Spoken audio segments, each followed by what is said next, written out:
안녕하세요, 여러분. 반갑습니다.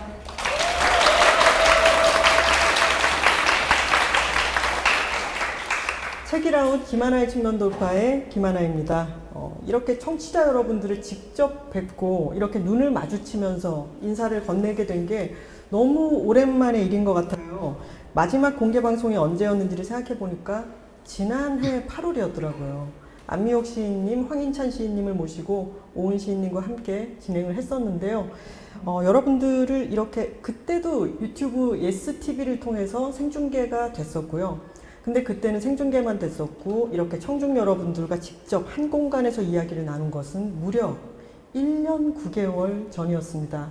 아주 오랫동안 기다렸다가 오신 분들도 계실 텐데 정말 와주셔서 고맙고요.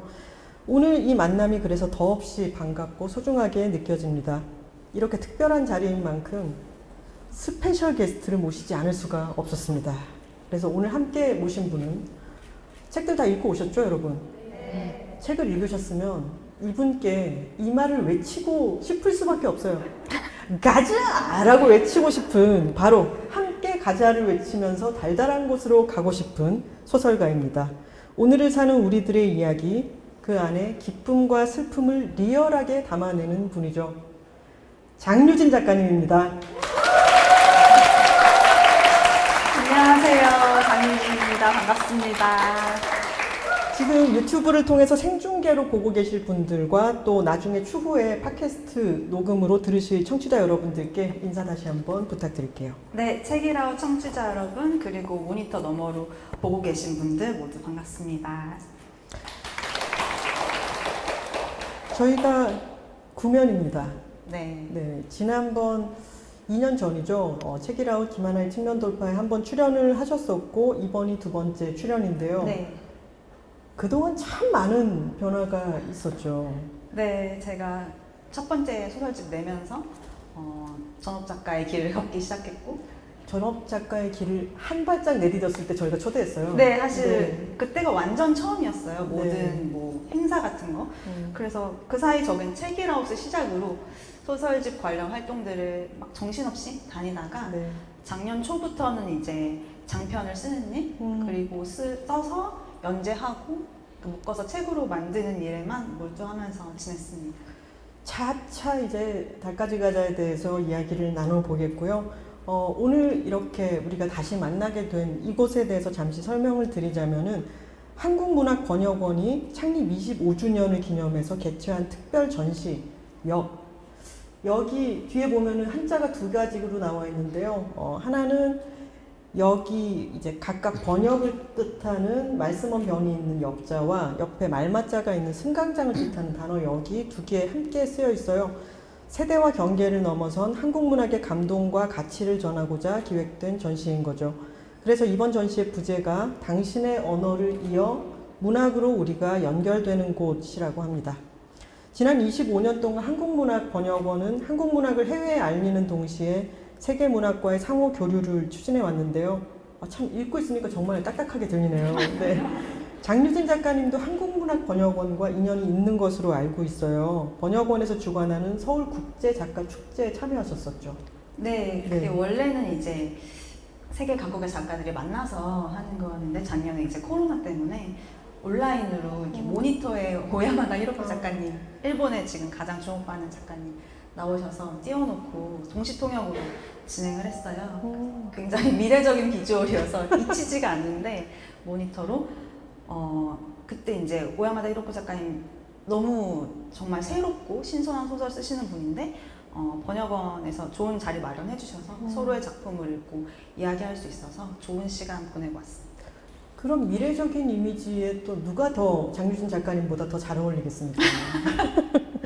그때 서울국제작가축제도 다 이제 언택트로 진행이 됐었는데 저희도 오늘 코로나로 인해서 많은 분들을 모시지는 못했고 그래도 시국을 감안하면은 저희가 참 여러 가지 방역 활동 같은 거를 준수해서 30분을 아쉽지만 그래도 모실 수 있었고요. 예매가 시작되자마자 정말 정광석화처럼 빠르게 마감이 됐어요. 그게 다 엄청난 경쟁률을 뚫고 지금 작가님을 만나러 오신 분들이에요. 근데 이렇게 뜨거운 반응이 작가님께는 낯설지는 않으실 것 같아요. 아니에요. 처음에 매번 낯설고 짜릿한데. 그래도 일의 기쁨과 슬픔이 처음 세상에 등장할 때도 서버를 다운시키면서 등장한 소설이었잖아요. 그리고 첫 번째 소설집도 어마어마한 관심 속에 좋은 반응을 얻었었는데 지금 달까지 가자가 출간되자마자 증서에 들어갔고 하루 만에 4쇄를 찍은 것으로 알고 있는데 그때 기분이 어떠셨나요? 사실 그때 1쇄, 2쇄를 동시에 찍었고 처음 찍을 때 그리고 표지가 다른 특별판까지 해서 되게 많이 찍었어요. 그러고 이제 출간 들어가고 한시름 놓고 있는데 정말 24시간도 안 돼가지고 연락이 온 거예요. 지금 3쇄, 4쇄를 찍어야 될 것 같다. 그래서 이거 너무 약간 당황해서 왜요? 이랬어요. 그랬더니 지금 물론 그게 하루 만에 다 팔린 건 아니지만 재미로요. 이렇게 알았었어요? 그 재고 소진 속도가 너무 빨라가지고 지금 찍어놔야 된다고 하셔서 저는 뭐 잘 모르니까 그런 쪽은 네 알아서 해주세요 했죠. 사실 기분 되게 좋았죠. 네. 기분이 좋을 수밖에 없죠. 이 두 번째 소설집이 아니죠. 두 번째 소설이자 장편 소설인데 장편 소설이라는 것은 단편을 하나하나 쓸 때와는 호흡이 워낙 다르기도 하고 작가의 말에도 이렇게 쓰셨습니다. 장편 소설을 쓴 건 처음이라 많이 두근거린다 라고 쓰셨었는데요. 소포머 징크스라고 하는 공식 용어가 있지 않습니까? 네, 있죠. 첫 번째 작품이 아주 좋은 반응을 얻었을 때 두 번째 작품을 내기 전에 스스로가 어깨에 힘이 들어가게 되는 거죠. 아주 긴장되면서 내가 이전 작품의 반응을 뛰어넘거나 그에 준하는 반응을 얻을 수 있을까라는 어떤 그런 공포감이나 긴장감 이런 게 들 수도 있는데 어떠셨나요? 사실 두 번째라는 것보다는 두 번째인데 그게 또 장편이라는 게 좀 부담이 됐던 것 같아요, 당연히. 왜냐하면은 사실 그 단편 같은 경우는 데뷔하기 전에도 뭐 습작이라고 하죠. 습작기를 보낼 때도 연습으로 많이 썼었고 데뷔하고 나서도 써왔었는데 장편 소설은 정말 난생 처음 써보는 거잖아요. 태어나서 처음 써보는 건데 책이 나와야 되는 거예요. 그런 것도 좀 부담이 됐고 또 사실 저는 단편 소설 너무 좋아하기도 하고 네. 단편 소설이 장편으로 가기 위한 무슨 단계라거나 소설가로서 단편을 거쳐서 장편으로 뭐 궁극적으로 가야 한다거나 이렇게 전혀 생각하지 않았는데 알게 모르게 약간 그런 분위기가 약간 뭐 있나 봐요. 뭐 네. 잘은 모르겠지만서도 그래서 저는 뭐 평생 단편만 써도 좋겠다라는 사실 생각을 할 정도였는데 그래서 장편을 꼭 써야 되나? 약간 이런 부담, 위축 그런 것도 있었는데 아니 그런 것도 있으셨던 분이 어떻게 두 번째를 갑자기 냈다 장편을 이렇게 쓰셨어요? 사실 단편집을 좀 더 내도 되는 건데 네. 분위기 맞춰서 가신 거군요. 그 출판사에서 내자고 해가지고 네. 뭐 그렇게 됐죠. 그래서 일단 뭐 양적으로 훨씬 양이 많은 거잖아요. 네. 그러니까 부담이 되더라고요. 왜냐하면 양적으로 커지면 일단 양이 많아지면 그 안에 것들을 다루는 부분에서 계획하거나 조절하기가 어렵지 않을까라는 생각을 좀 막연히 했었어요. 안 해봤으니까. 볶음밥도 1인분 만드는 거랑 12분 만드는 거랑 부담이 다르잖아요. 바로 이해됐습니다. 네, 망쳐도 그 망침에 그렇죠. 압도당할 것 같고 내가 막. 망침의 크기가 너무 커지죠. 그렇죠. 네. 네. 그래서 사실 걱정을 많이 했었는데 또 어떻게 하다 보니까 또 어떻게 또 다 써지더라고요. 어떻게 하다 보니까 다 써졌다고 하기에는 그런 거잖아요. 단거리 주자에게 갑자기 장거리를 달려보라고 해서 되는 건 아니잖아요. 근데 단거리에 있는 노하우를 잘 활용해서 또 달리고 하다 보면 장편이 될 수도 있지만 전혀 다른 호흡과 전혀 다른 기술 같은 게 필요할 텐데 저는 이 책을 정말 너무너무 재미있게 순식간에 읽었고요. 감사합니다. 여기 지금 책을 읽고 오신 여러분들도 많이 동의를 하실 거예요. 처음에 몇 장을 읽기 시작했다면 끝까지 막 달려가면서 읽지 않을 수가 없는 그런 소설이었죠.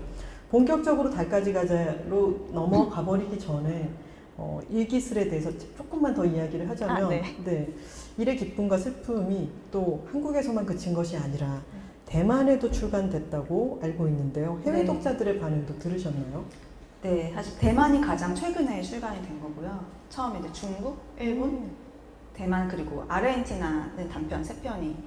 대륙부터 치고 일단 들어가신 네. 거예요. 중국부터 시작해서. 네. 아, 그랬군요.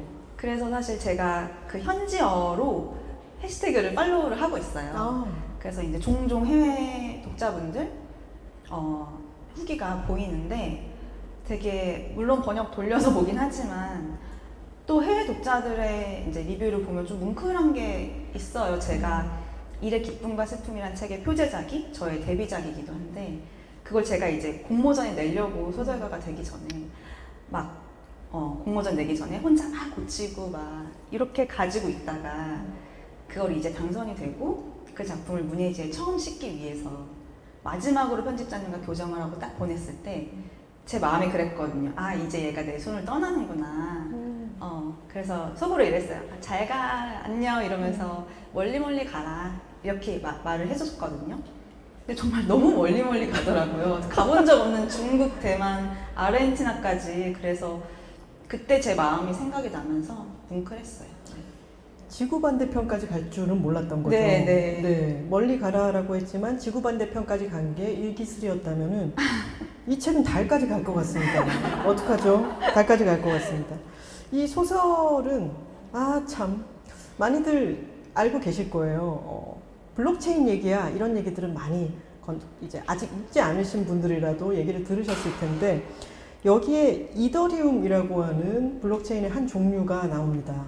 그것도 이게 비트코인 이야기인가 싶을세라 여기 나오는 세 주인공이 서로 대화를 나눌 때 언니 그래서 지금 코인 하자는 얘기야? 비트코인 하라는 얘기야? 뭐 이런 얘기를 했더니 야 내가 그렇게 뻔한 얘기를 할 것 같냐? 하고 나서 비트코인이 아니라 이더리움이 나왔을 때 저는 이더리움의 존재를 전혀 몰랐던 거예요. 그 네. 말을 처음 들은 거죠. 네. 그래서 속으로 저는 이 책을 다 읽을 때까지 작가님이 지어낸 건 줄 알았어요. 네. 그런 분들 종종 계세요. 네.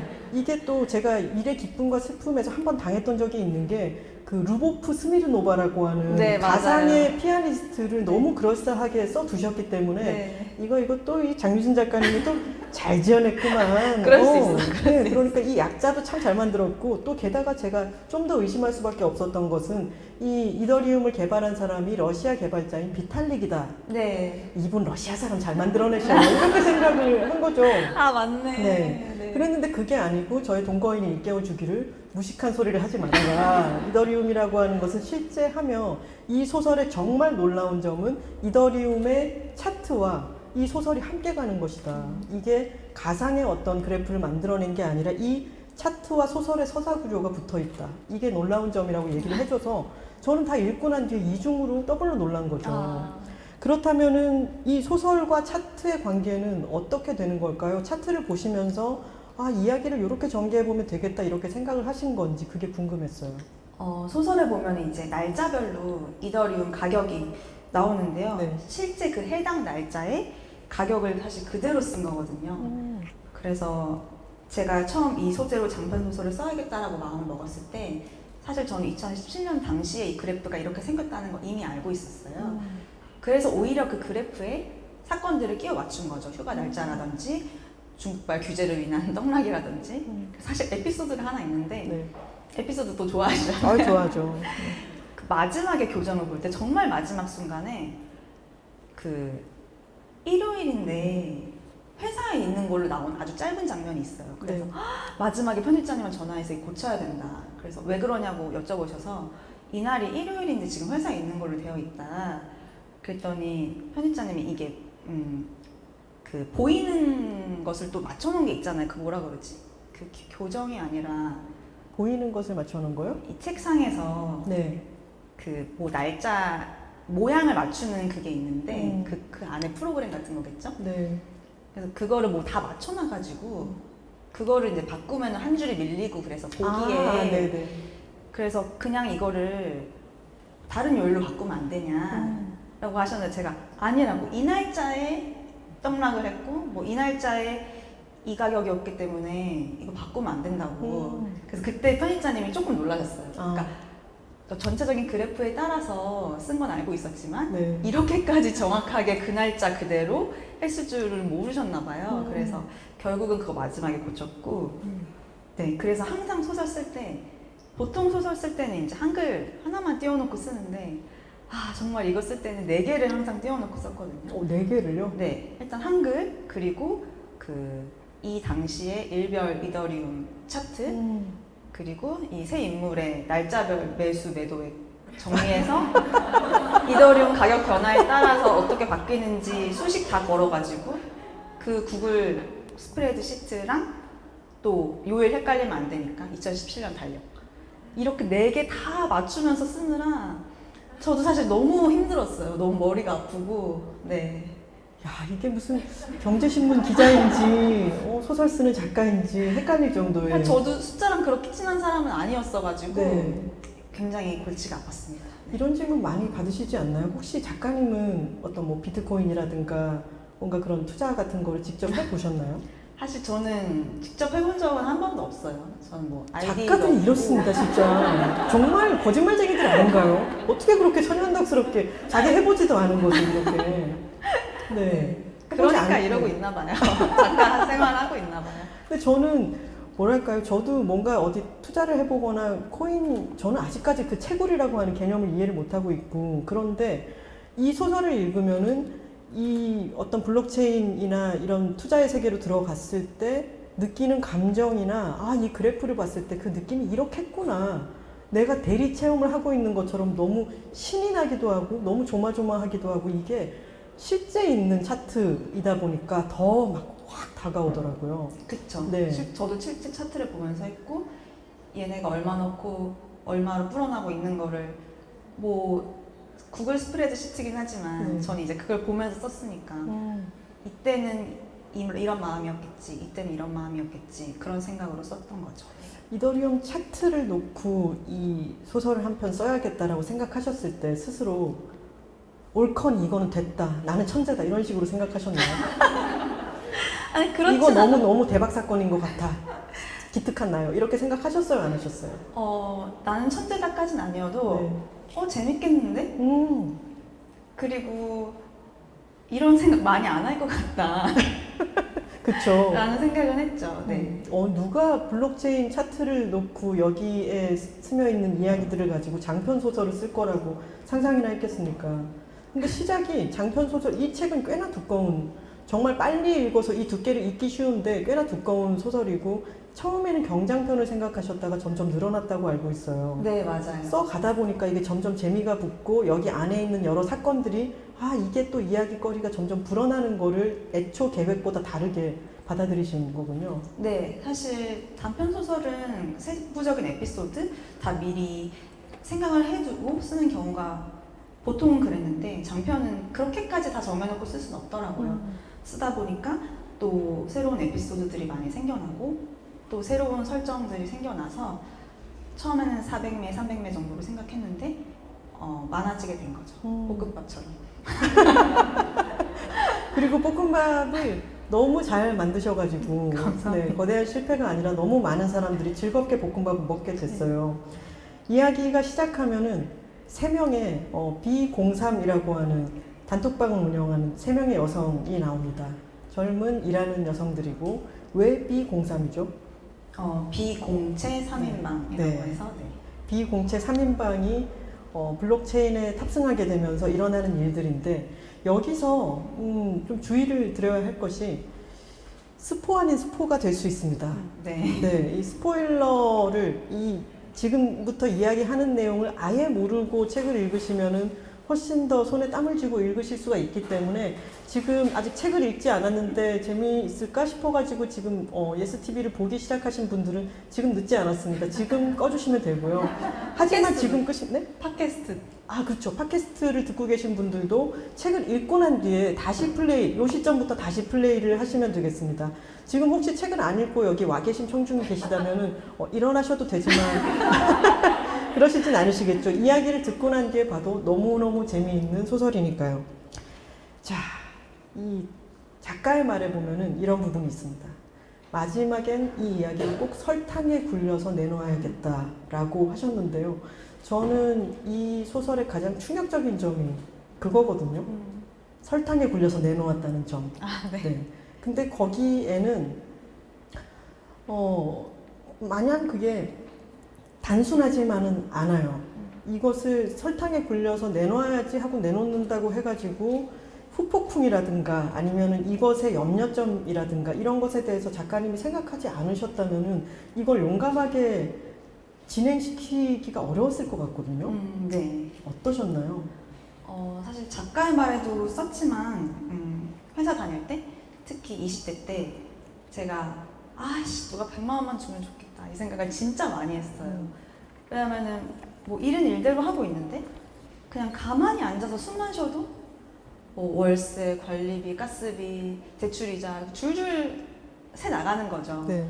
그래서 누가 큰 돈을 여윳돈을 그냥 한 번에 좀 턱 줬으면 좋겠다 라는 생각, 그런 상상에서 시작을 한 거라 제가 만들어낸 인물인 다혜에게 그리고 다혜 한 명이 아니라 다혜와 친구들에게 여윳돈을 주는 이야기, 큰 돈을 주는 이야기를 만들어 보자 라고 생각을 했던 거라 다른 결말, 뭐 얘네가 망한다거나 다 잃는다거나 그런 것을 생각을 해보지 않았어요. 그래서 사실 누군가는 결말이 이래도 돼? 라고 할 수는 있지만 생각해보면은 뭐 안 되라는 법도 없지 않나? 라는 생각이 들더라고요. 왜냐하면 작중에 다혜의 대사로도 나오지만 보통 뭐 분수에 맞지 않는 거, 자기 주제에 맞지 않는 거를 욕망하거나 탐하는 그런 이야기들은 사실 결국엔 그거에 대한 벌을 받으면서 끝나잖아요. 보통은.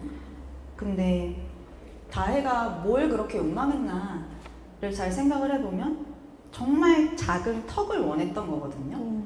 그래서 완전히 분리된 공간도 아니고 그 작은 턱. 그래서 밖에서 신고 다니던 신발 밑창에 흙이 자는 침대까지는 오지 않도록 해주는 턱이기도 하고, 또 화장실에서 씻고 난 더러운 물이 침대까지 흘러오지 않게 해주는 그냥 작은 턱을 원했던 건데, 사실 그거는 누군가에게는 태어날 때부터 그냥 주어지는 거잖아요. 네.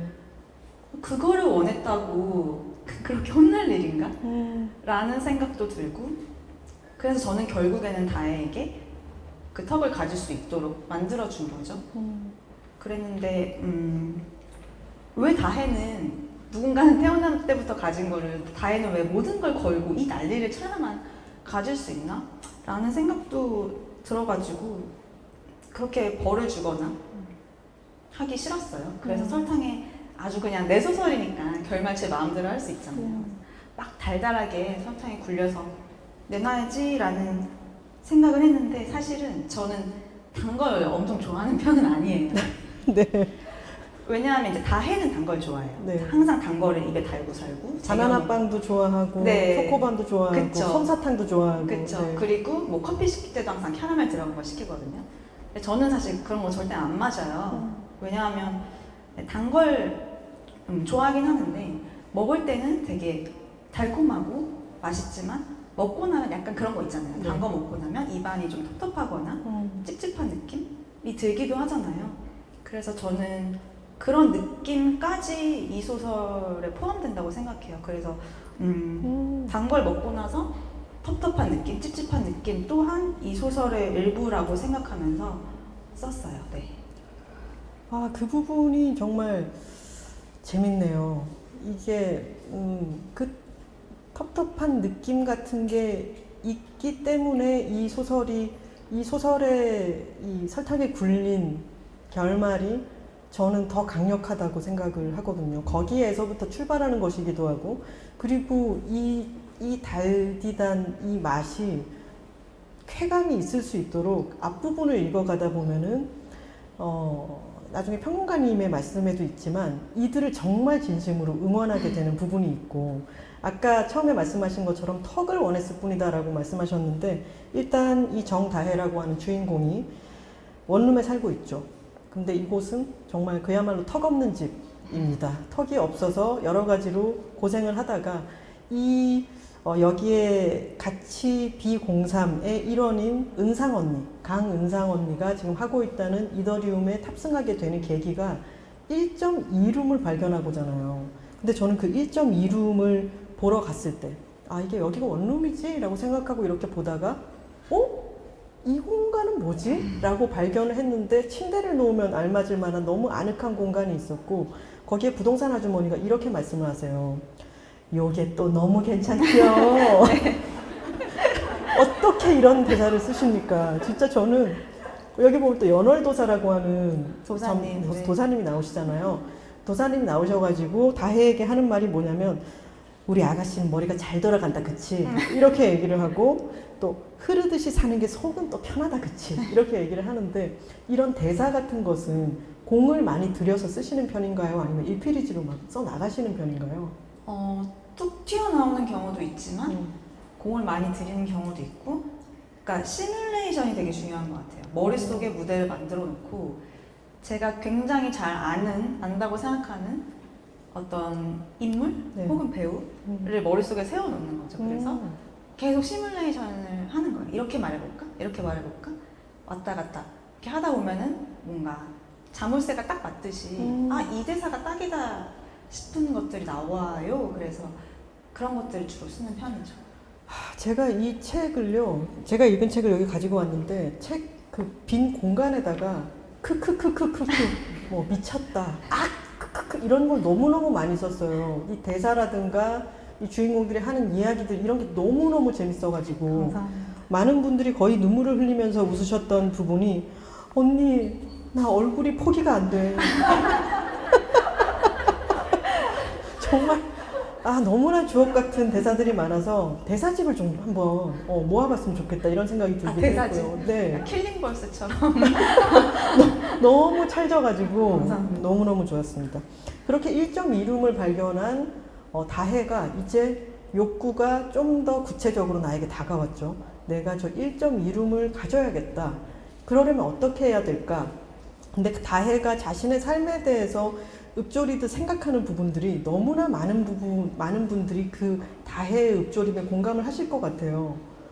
내가 지금 뭔가 커다란 걸 바라는 게 아닌데, 내가 지금 살아온 데가 기숙사에 있다가 고시원에 있다가 나중에는 왜 그랬는지 모르겠지만 화장실이 투명 파티션으로 막혀 있어서 밥을 먹을 때도 변기가 보이는 집에 있었고, 점점 내가 조금씩 나아가고 있기는 하지만 저는 이 표현도 너무 좋았어요. 박음질 같다는 거.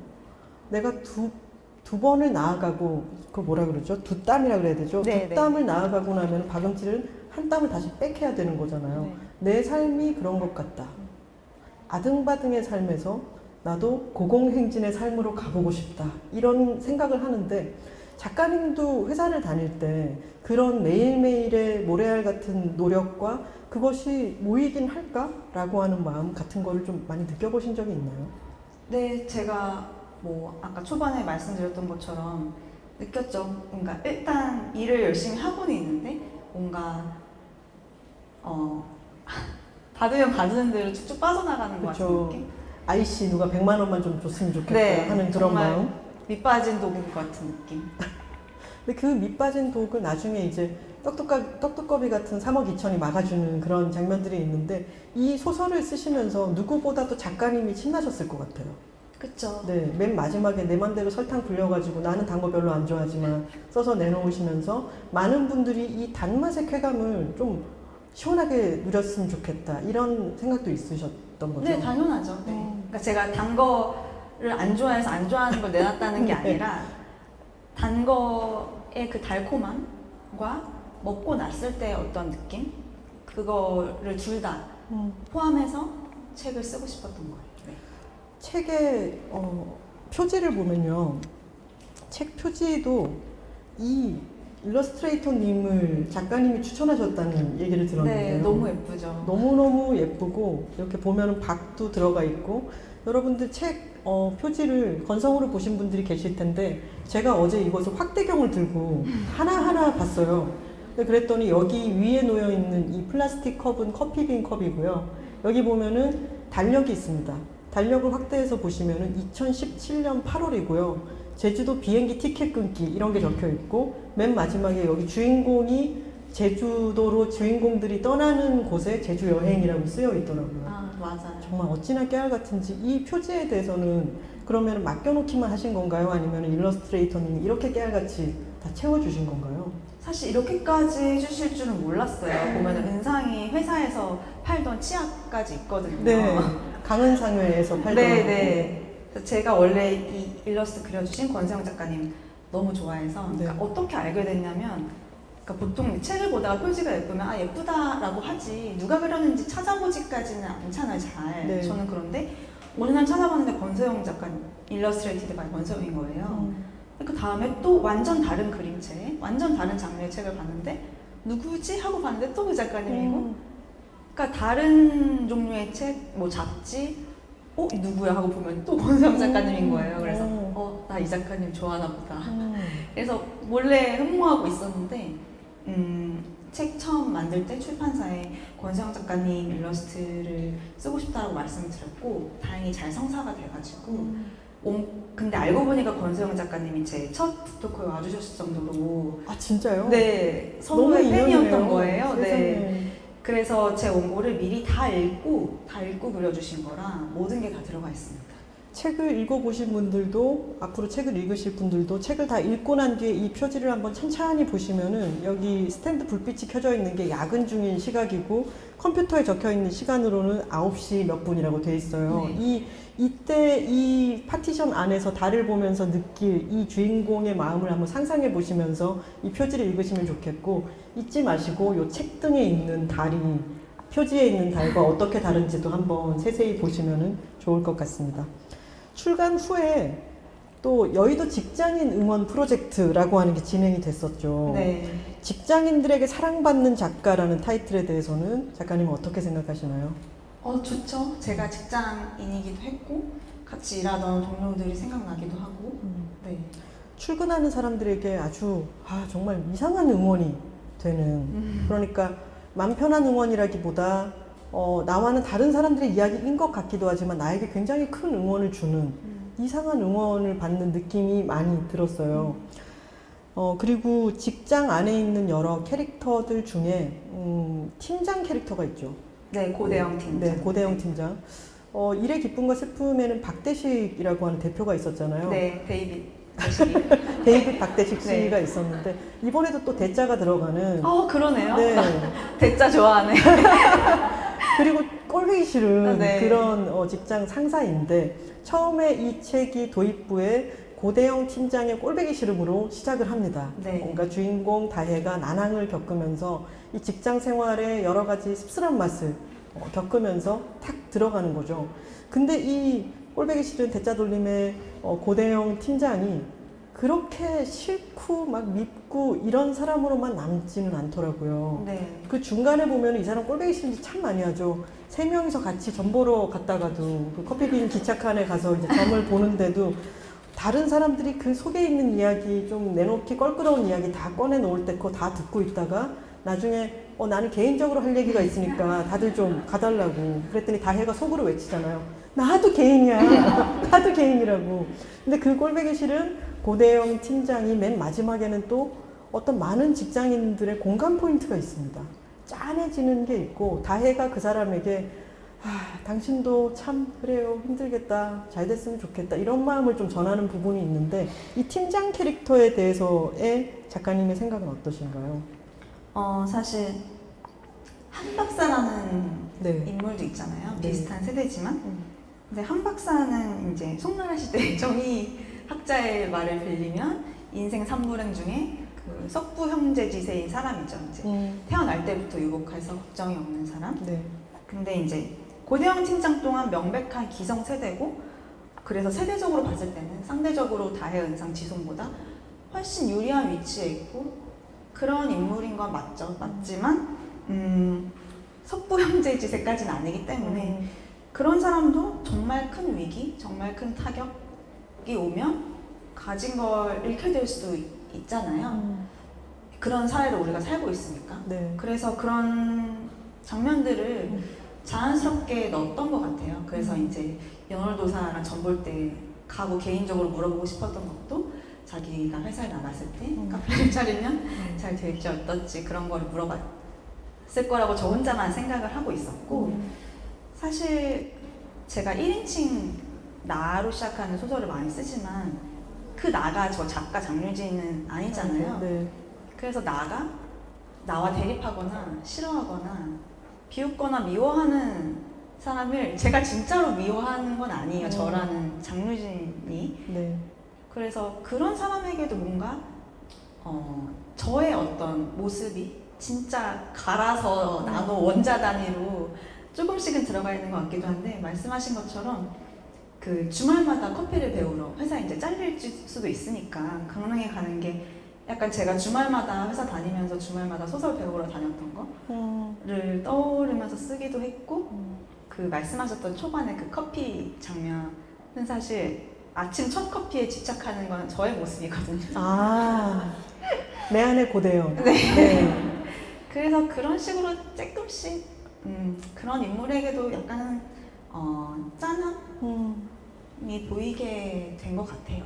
하지만 한박사와는 다르죠. 한박사는 일단 여기에 많이 등장하지 않기 때문에 이 사람은 약간의 캐리커처화 되어 있지만 정말 약간 다르잖아요. 아주 다른 곳에 가 있고 소설의 말미에 보면은 야, 너 정도면 엄청 괜찮은 거야 라고 얘기하는 사람들의 위치를 보면 그런 사람들은 저기 안쪽에 수풀에 아주 안온한 곳에서 그렇게 얘기를 하는 경우가 많고, 나와 내 주변에 있는 사람들, B03도 그렇겠지만 대부분의 많은 사람들, 고대형 팀장까지 포함되겠죠.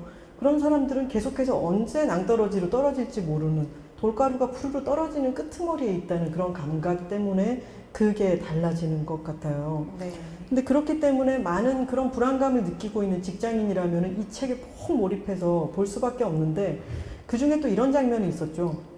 아이디 카드가 있잖아요. 네. 그 아이디 카드를 이렇게 은상 언니가 네. 누구나 그런 짓을 하지 않습니까? 너무나 고개를 끄덕이고 계신데 그 목걸이 부분을 가지고 회의하다 보면 꼭 그런 사람들이 있죠. 그거를 이렇게 돌돌 말아가지고 끝에 이렇게 딱 말아서 넣는데, 저는 제가 회사를 다니면서도 수도 없이 봤던 그 장면에서 그 아이디 카드에 처음에 입사할 때 찍혀 있던 해맑은 모습과 지금 그것을 때가 꼬질꼬질한 목걸이 이렇게 말고 있는 그 사람의 얼굴 사이에는 간격이 있다. 네. 달라지는 게 있다. 근데 그 말은 직장을 다니는 그 노고남, 아니 그 고단함을 아는 사람들이라면은 그게 뭔지 자신 스스로도 안타까운 부분이 있고 다들 약간 다 같이 짠해지는 부분이 네. 있죠. 그거를 많이 느끼셨을 것 같아요. 네, 맞아요.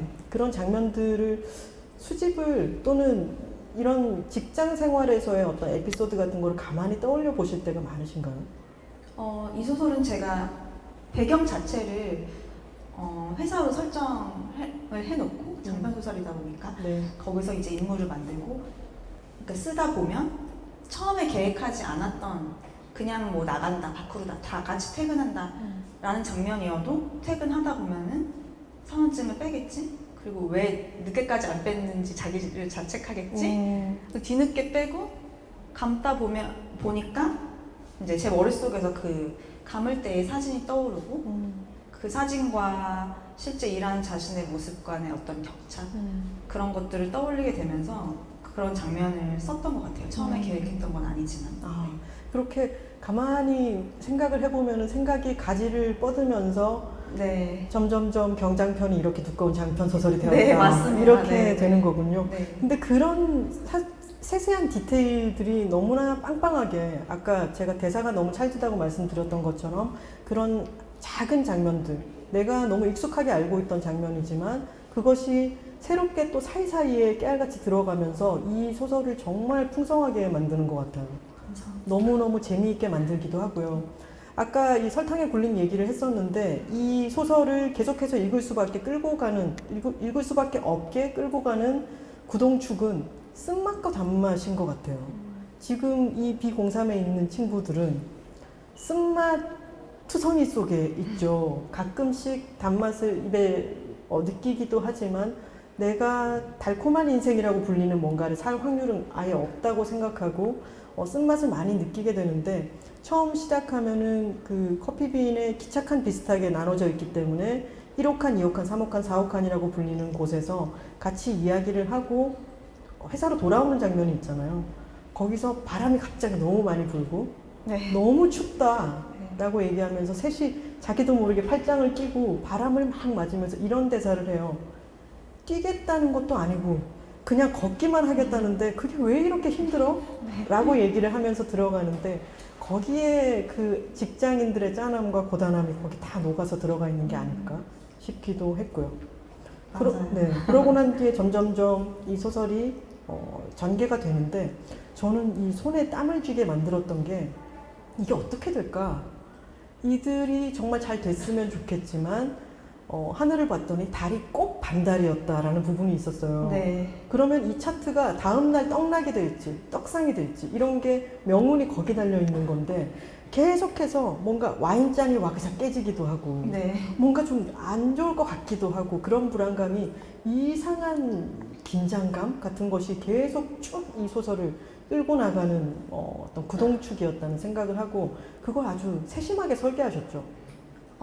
그런 거 사실 다 읽히지 않아도 좋다라고는 생각했지만 네. 다 말씀하신 장면들은 다 고려를 해서 쓴 거긴 하고요. 특히 와인잔 깨지는 장면에서 아 얘네 망하겠다 라고 생각하는 사람 정말 많았다고 제가 하시더라고요. 그때 정말 심장이 콩닥콩닥 해가지고 네. 네. 근데 와인잔이 깨졌어요. 사실 깨지긴 깨졌지만 잘 생각을 해보면 와인잔을 은상 언니가 너무 많이 사와요. 4개를 사와요. 한 명 사는 집에. 그래서 3명인데 왜 이렇게 많이 샀어라고 하니까 어차피 2개씩 팔고 와인잔은 어차피 깨지니까 여유있게 사, 와인잔 얇잖아요. 네. 여유있게 사놔야 한다고. 그게 이제 내가 일상생활에서 3이 필요하다고 3만 받고 살면 급한 상황이 올 수도 있잖아요. 네. 그러니까 평시가 아니라 갑자기 전시가 될 수 있는 거고. 그렇죠. 갑자기 4나 5가 필요한 순간이 있잖아요.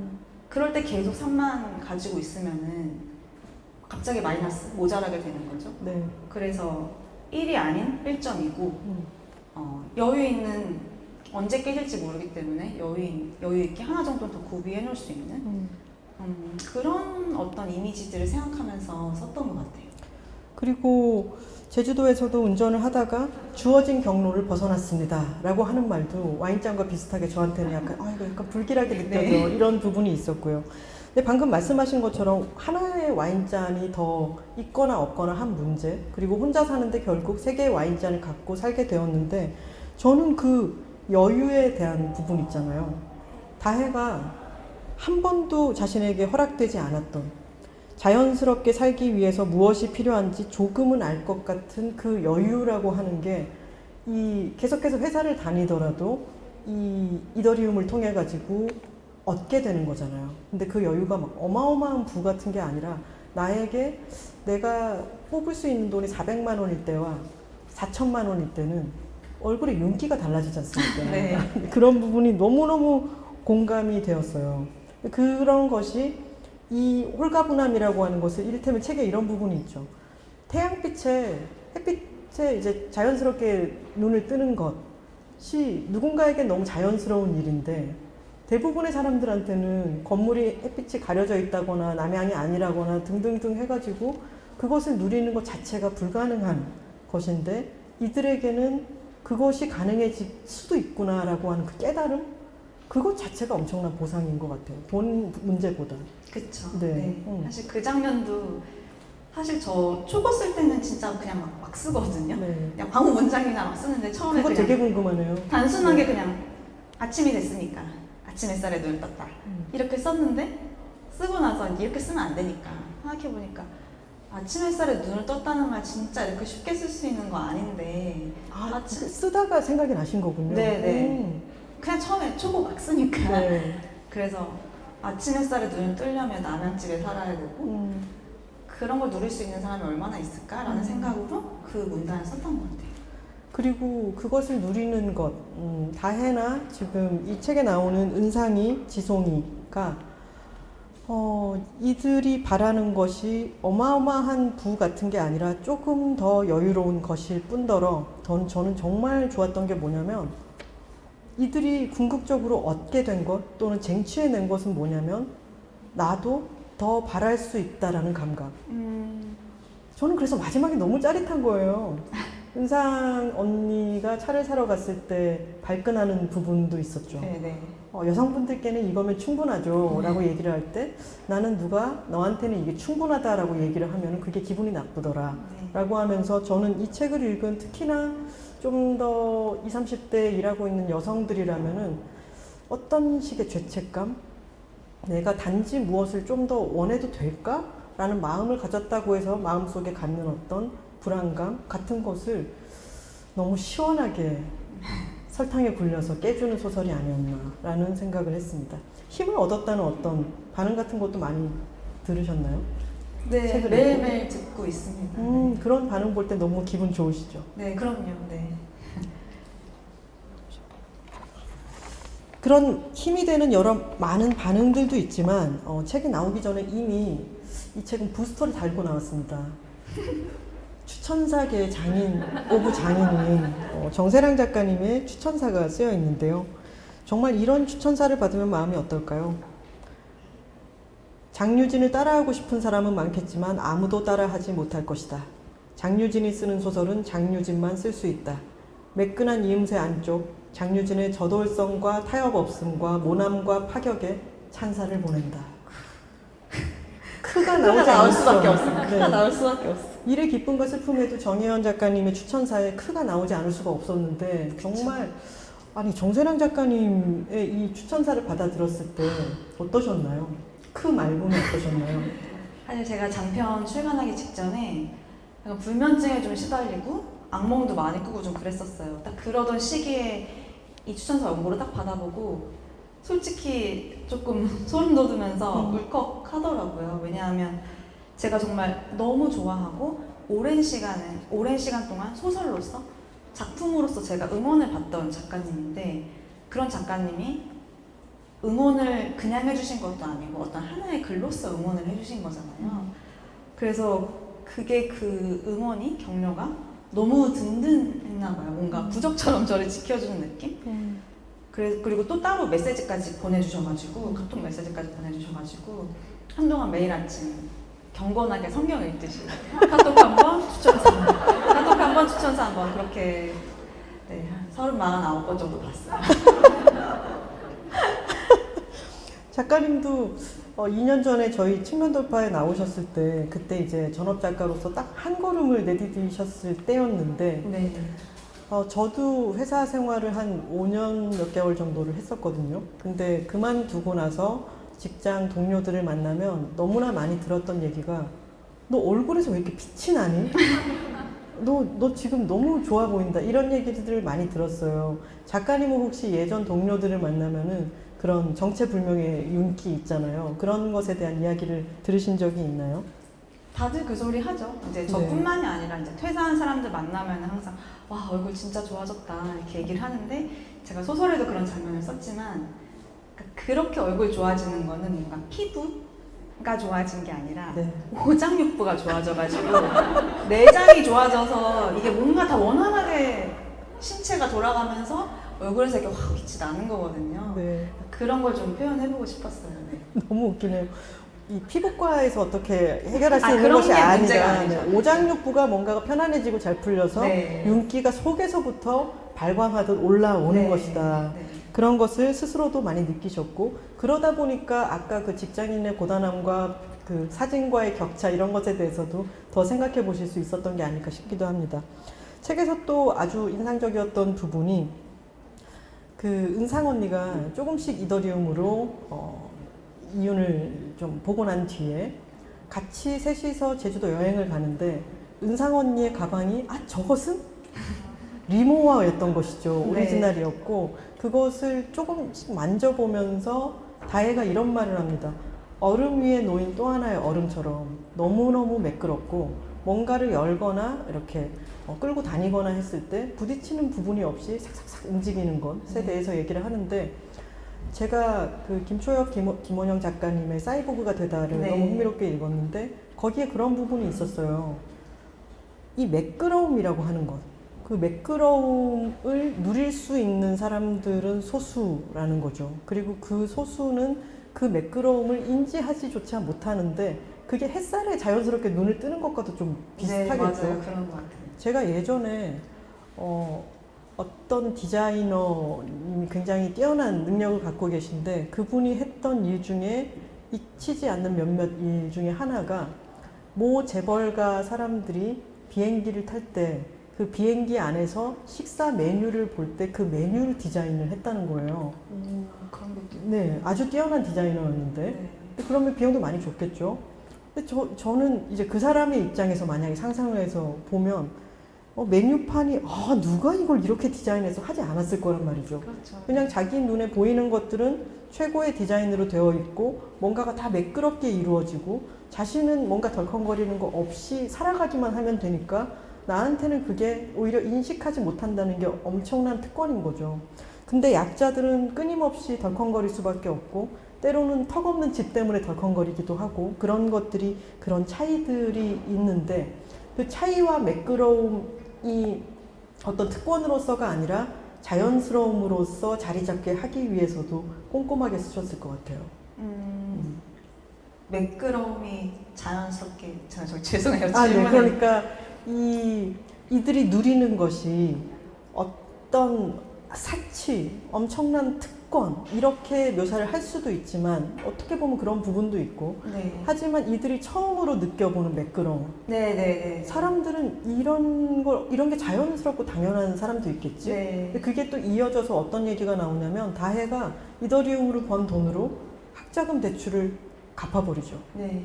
갚고 난 뒤에 영을 가만히 보면서 어떤 사람들은 이런 홀가분함이 자연스럽겠지. 네, 맞아요. 네. 이 소설의 가장 중요한 부분은 돈이 생기는 것도 있지만 돈이 있는 사람들과 없는 사람들의 차이에서의 어떤 매끄러움과 자연스러움, 그렇지 않은 덜컹거림과 힘듦 같은 것들이 자연스럽게 대비되면서 돈의 가치와 돈이 진정 찾아주는 여유 같은 것에 대해서 더 많이 생각해 보게 하는 것 같았어요. 맞아요. 그런 매끄러움, 이음매 없음 그런 것들이 사실 없다는 거는 인지하지 못한다는 거잖아요. 그렇죠. 사실. 네. 그래서 그런 것들을 처음 느꼈을 때, 처음 경험했을 때 오히려 느껴지는 이질감, 너무나 네. 매끄러워서 아니면 너무나 부드러워서 그런 것들이 그걸 처음 느껴보는 그리고 상상하지조차 않았던 사람에게는 다른 감정을 줄 수 있겠구나라는 생각으로 그런 장면들을 좀 배치하고 썼던 것 같아요. 저는 또한 이 소설을 잡아든 여러분들이 그냥 너무나 매끄럽게 일사천리로 끝까지 읽어나가게 만든 것은 장유진 작가님이 정말 그 이음매 하나하나를 신경 써서 매끄럽게 만들어 놓았기 때문에 우리가 이렇게 신나게 끝까지 읽어나갈 수 있는 게 아닐까 싶었습니다. 사실 저는 뭐 한 번에 쭉 읽히는 네. 소설을 제가 좋아하기도 하고 그러니까 그런 소설이 좋다는 게 아니라 잘 읽히고 한 번에 읽히고 매끄러운 거는 뭐 가치 중립적인 단어라고 생각해요. 소설에 있어서는. 네.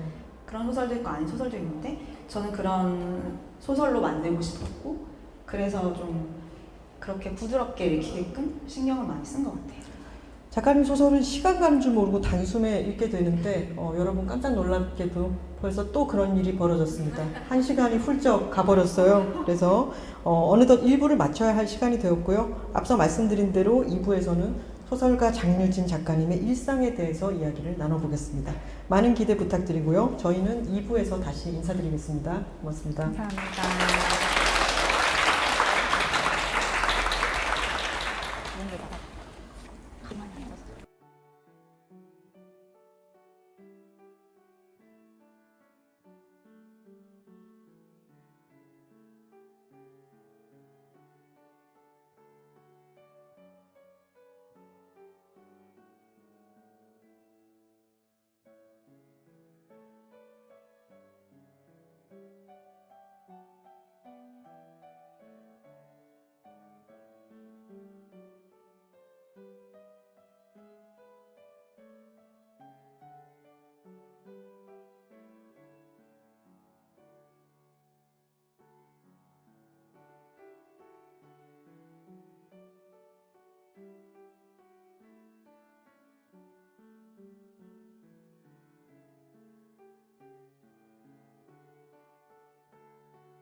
안녕하세요. 아이고. 아.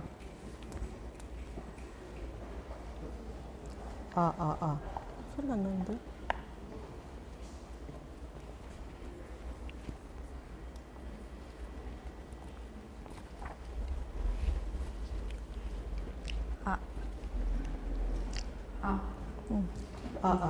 네. 안녕하세요. 김하나입니다. 책이라웃 김하나의 측면 돌파 2부가 시작되었습니다. 오늘도 장유진 작가님과 함께합니다.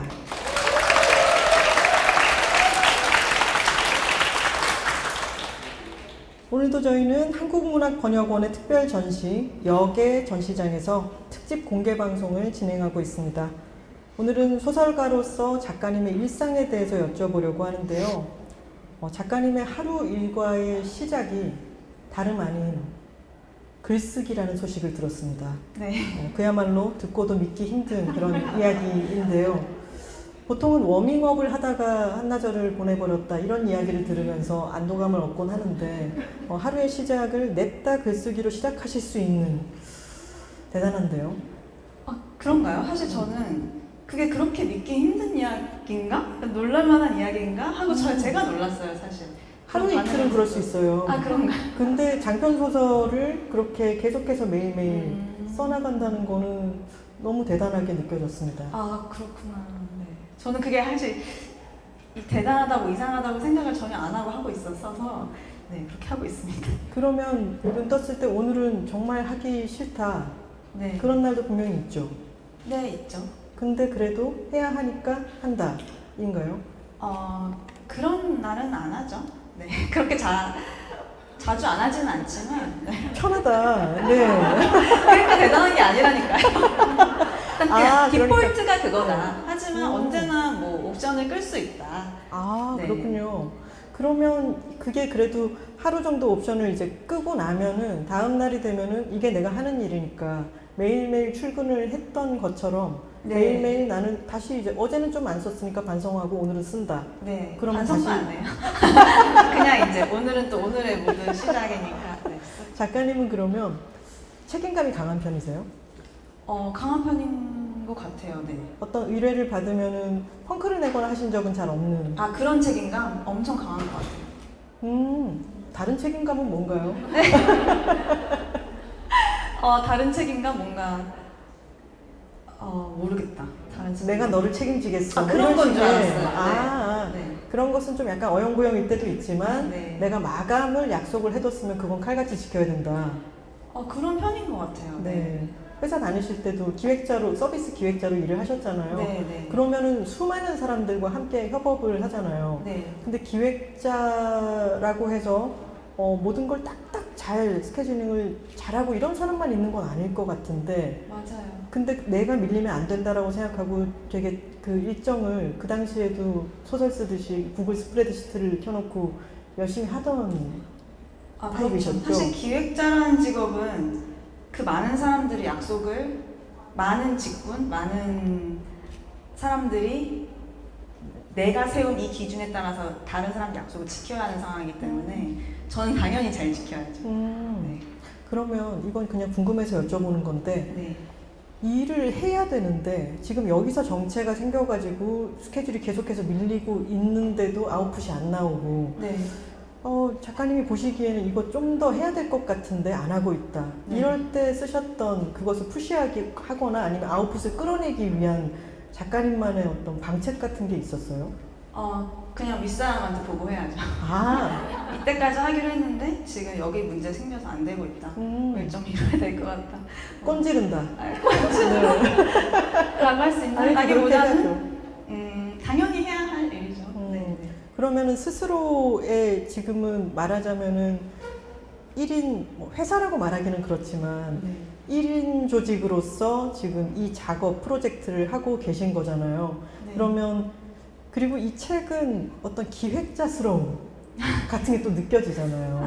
네. 여러 가지의 이 그 차트와 함께 흘러가는 스토리도 그렇고 어떤 일러스트레이터를 추천하셔가지고 책의 모양새 자체가 전달하는 게 완전히 완벽하게 전달되는 것도 그렇고, 근데 그런 그 일을 할 때도 기획자로서의 나와 글을 쓰는 사람으로서의 나와 이런 식의 분리 같은 것, 내가 나를 좀 더 끌고 가고 이런 생각도 하세요? 그렇게 되면 끄는 사람도 저고 끌려가는 그쵸. 사람도 저니까요. 되게 혼란스럽긴 해요. 네. 근데 이왕이면은 이제 제 스스로 끌고 가고 오고 하는 거 말고 이제 소설 말고 내 책을 만드는 과정에 있어서는 어쨌든 여러 사람과 약속을 한 거니까 사실 웬만하면 잘 지키고 싶은 마음이죠. 왜냐면 제가 기획자로 일할 때 그 뮤지션들한테 아주 짧은 음악 추천평을 매달 받는 일을 했었어요. 네. 와, 정말 너무 원고 안 주시더라고요. 그게 약간 뭐 150자 정도의 긴 글이 아닌데, 그래서 근데 그때는 모든 뮤지션한테 같이 돈이 지급이 돼야 되기 때문에 입금은 계속 되고 있었어요. 근데 몇 달 안 주셔가지고 제가 항상 그거 받아내느라 되게 힘들었던 기억이 있어서 나는 그러지 말아야겠다라는 생각이 저도 모르게 들었을 수도 있어요. 아, 지금 저러지는 갑자기 말아야겠다. 생각났네요. 네. 일의 기쁨과 슬픔에서 지난번에 측면 돌파 나오셨을 때도 그런 얘기를 했었는데, 그 다소 낮음이라고 하는 단편에서 장우라고 하는 뮤지션이 나오는데 그 장우가 만든 냉장고 송의 조회수라든가 좋아요 수라든가 싫어요 수 같은 거를 정말 너무 그럴듯하게 잘 쓰셨더라고요. 이런 얘기를 제가 지난번에 했었어요. 네. 근데 이번에 달까지 가자를 쓰실 때도 약간 그러셨을 것 같아요. 자, 이더리움 차트에 오늘 가격은 얼마고 한계가, 자, 오늘 그러면은 다해를 얼마를 사게 할까? 이런 식으로 좀 계산을 해가면서 다해가 지금 여윳돈이 어느 정도 있을 때고 요만큼 사게 할까? 이렇게 설계를 하셨겠네요. 네, 당연히 그랬죠. 그래서 사실 다혜가 뭐지? 제2금융권 대출까지 받게 된 거는 마지막에 차를 사게 해주고 싶은데 그 금액을 맞추려고. 네, 시드가 워낙에 많지는 않으니까 그렇다고 그래프를 제가 바꾸기는 싫고 네. 그래프 있는 대로 쓰고 싶으니까 네. 그래서 어떻게든 돈을 끌어모아서 하게 된 거죠. 사실 마지막에는 다 해도 벤츠를 사게 해주고 싶었거든요. 아, 근데 근데 아무리 제2금융권까지 끌었지만 네. 안 되더라. 그러니까 살 수는 있겠죠. 뭐 할부로 사면 되니까. 네.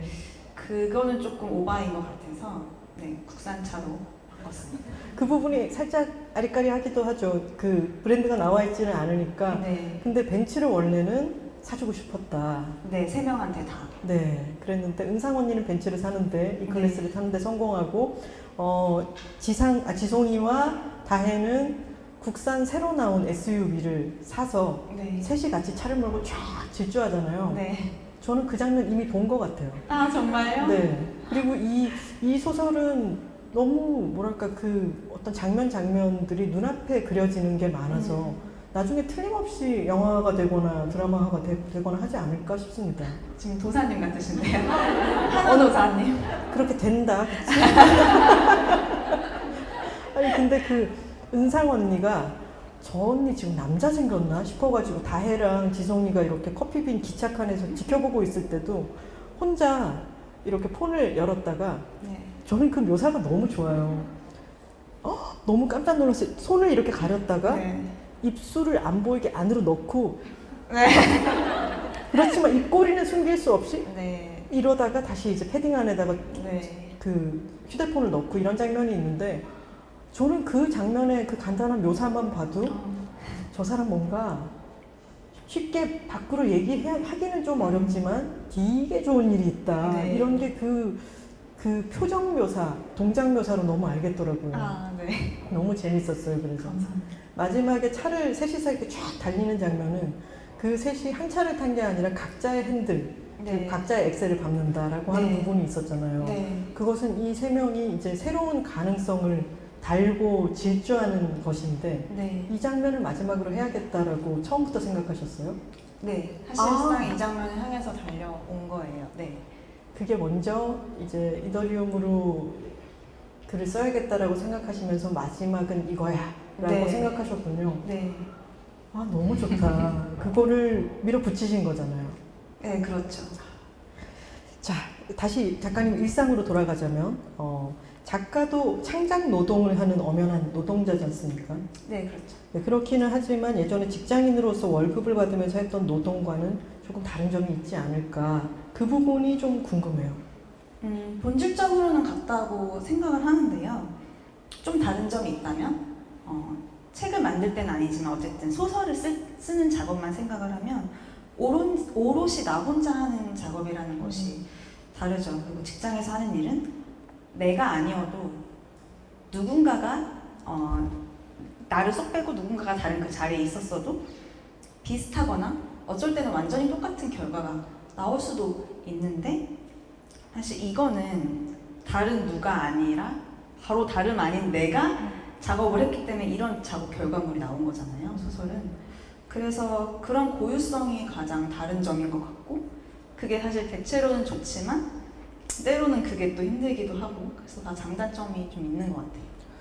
그렇게 말씀하신 것처럼 내가 하고 싶은 대로 써버리면 되니까 그것이 분명 전권을 손에 쥐고 있으니까 좋기도 하겠지만 그것이 딱 바로 뒷면이 있잖아요. 그렇죠. 내가 모든 것의 책임을 혼자 다 져야 된다는 거. 맞아요. 네. 그런 게 어느 날 아침에 눈 떴을 때는 덜컥 이걸 끝까지 쓸 수 있을까? 이런 불안감이 든 적은 없으세요?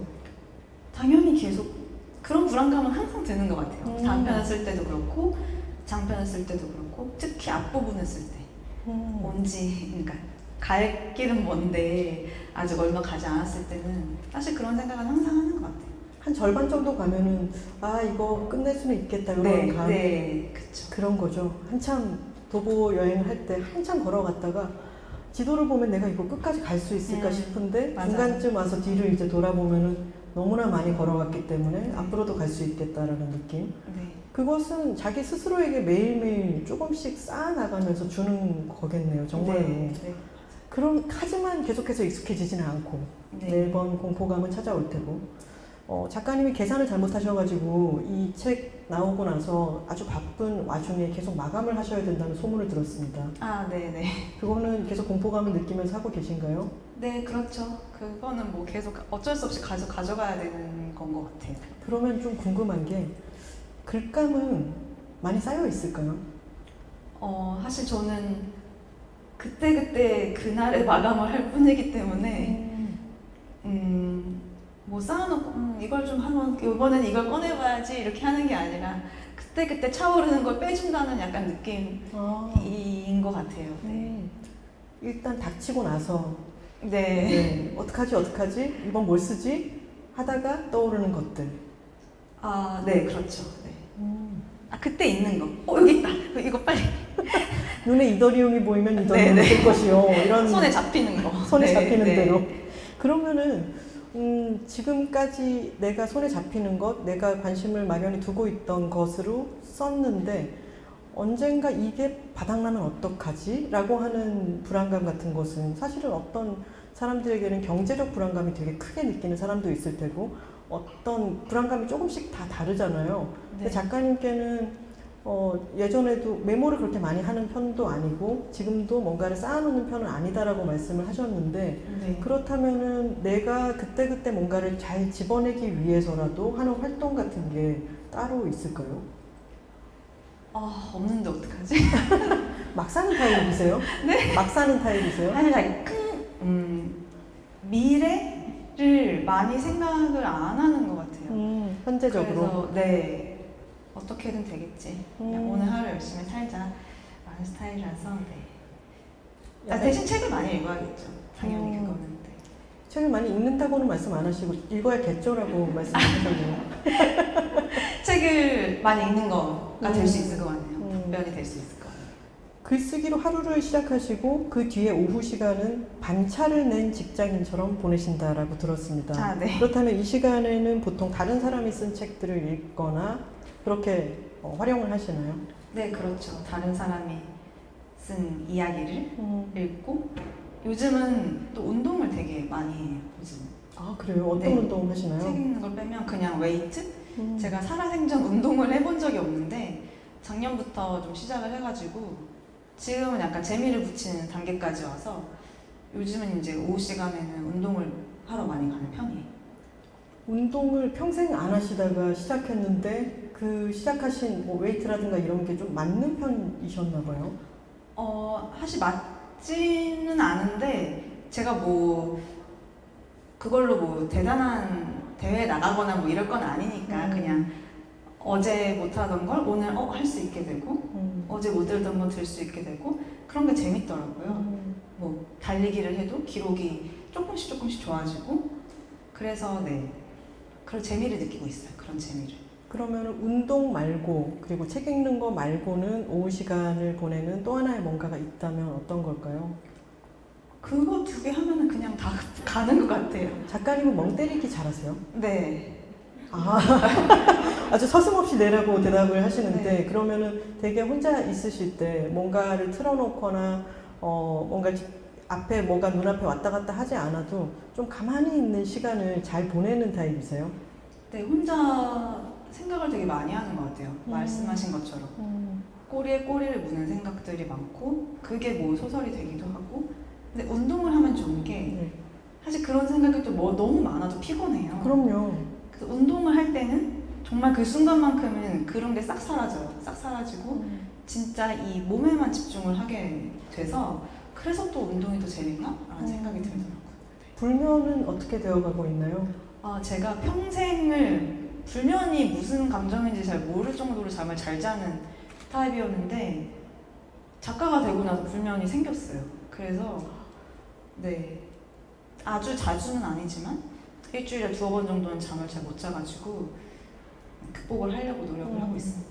약간 그게 생각을 끄는 것도 연습이 필요하더라고요. 맞아요. 네. 생각이 계속해서 꼬리에 꼬리를 물고 또 어떤 이건 기발한 생각 같은데 라는 생각이 들면 그걸 좀 더 파보게 되고 그러잖아요. 근데 그게 끝이 나지를 않으니까 사실은 정신적으로 엄청난 운동을 하고 있는 것이기도 해서 맞아요. 그런 것 같아요. 그러면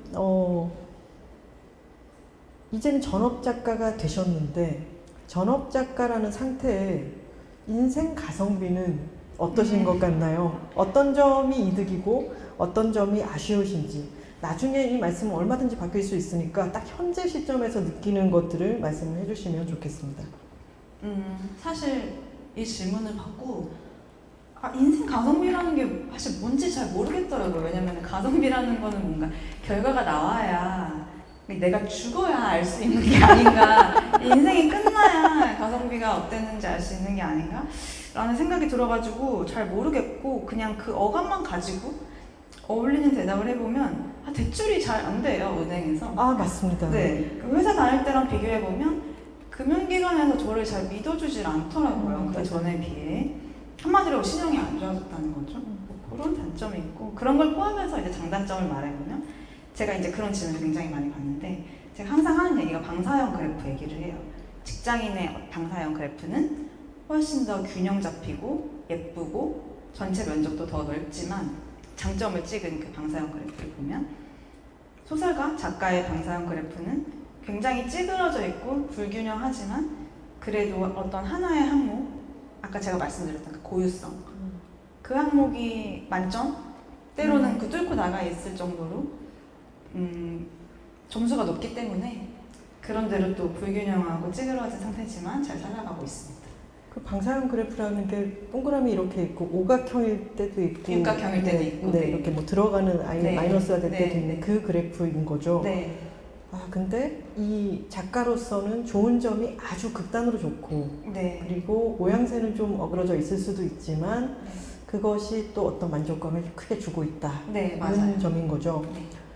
그게 참 다른 어떤 삶의 방식인데 적응은 빨리 하셨어요? 일단 시간을 쓰는 것 자체가 아주 다르잖아요. 네, 사실 적응을 할 수밖에 없는 상황이었어요. 소설집 바로 내고 또 관련된 일정들을 막 소화하다 보니까 장편을 써야 하고 또 장편을 막 쓰고 그냥 저절로 적응이 될 수밖에 없었어요. 네. 작가님의 회사 생활은 작가님에게 소설가 장유진에게도 너무 중요한 자산일 것 같은데요. 작가로 살게 되실 줄을 몰랐을 적에 쓰신 회사를 다니면서 쓰셨던 글과 지금의 글을 비교하면은 어떤 차이 같은 게 지금은 사실 그렇게 오랜 시간이 지난 게 아니기 때문에 미미할 수 있지만 어떤 시야라든가 호흡의 차이 같은 거 그런 게 혹시 있을까요? 사실 저는 예전에 작가가 되기 전에 혼자 쓸 때는 독자가 없었어요. 사실 저는 제가 소설 쓰는 게 비밀, 아무한테도 얘기를 안 했고 주변 사람들한테 보여주지도 않았고 남자친구나 남편에게도 보여주지 않았나요? 그 온리 원이었죠. 원앤 온리. 네. 근데 그분은 책을 그렇게 좋아하시진 않는다는 얘기를 얼핏 들었던 것 같은데요. 네, 진짜 아무것도 몰라가지고 오히려 그냥 마음 편히 보여줄 수 있었어요. 뭘 써도 그냥 잘 썼다 막 이러니까. 피드백을 받아도 별로 귀담아 듣지 않는. 네. 그랬는데 제가 이제 보여주는 사람들은 뭐 합평을 하기 위해서 모인 사람들. 그러니까 나도 너의 소설을 읽고 평을 해줄 테니 너도 나의 소설을 읽고 평을 해줘라 라는 그 약속된 사람들한테만 보여줬기 때문에 사실 그런 합평에서 받는 피드백들은 다 어떻게든 깔려고 드릉드릉 하고 있거든요. 그래서 좋은 소리가 나올 수가 없어요. 그래서 그냥 이 이야기를 읽어야지 라고 봐주시는 독자들을 데뷔를 하고 처음 만난 건데 그 독자님들이 정말 상상치도 못한 좋은 반응을 굉장히 많이 또 빠르게 보내주셔가지고 오히려 저는 제가 쓰고 싶은 글을 더 쓸 수 있게 된 것 같아요.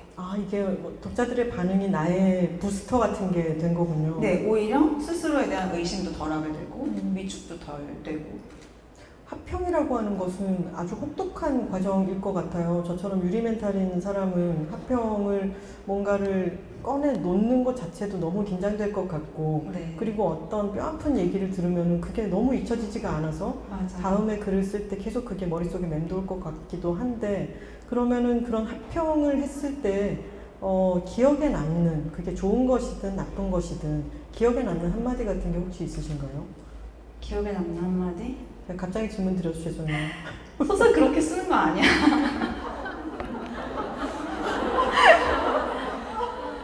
진짜요? 네. 그게 그러면 소설을 써 보신 지가 한 어느 정도 기간이 됐을 때 그런 말씀을 들으셨어요? 데뷔 직전에. 데뷔 직전에요? 네. 왜? 그 사람의 모르겠어요. 이유는 뭐였어요? 그러니까 소설 합평에서 막 까이고 나서 나는 이거를 발상을 이런 식으로 발상을 해서 쓰게 된 거다라는 얘기를 했더니 아니 그렇게 쓰는 거 아니라고 그래가지고 그런가? 이랬는데 그분은 그러면은 소설 쓰는 분이실까요? 네, 쓰는 그렇죠. 분이긴 네, 하죠. 네. 자세히 묻지 않겠습니다. 네. 근데 정말 참 놀랍네요. 그분은 그런 말을 했던 걸 기억하고 계실까요? 기억 못 하겠죠. 근데 사실 그런 말이 너무나 많고 사실 살벌하기 때문에 합평회라는 곳은 그래서 뭐 그냥 떠오르는 걸 얘기한 거고 사실 그런 거는 되게 흔해요. 흔하고.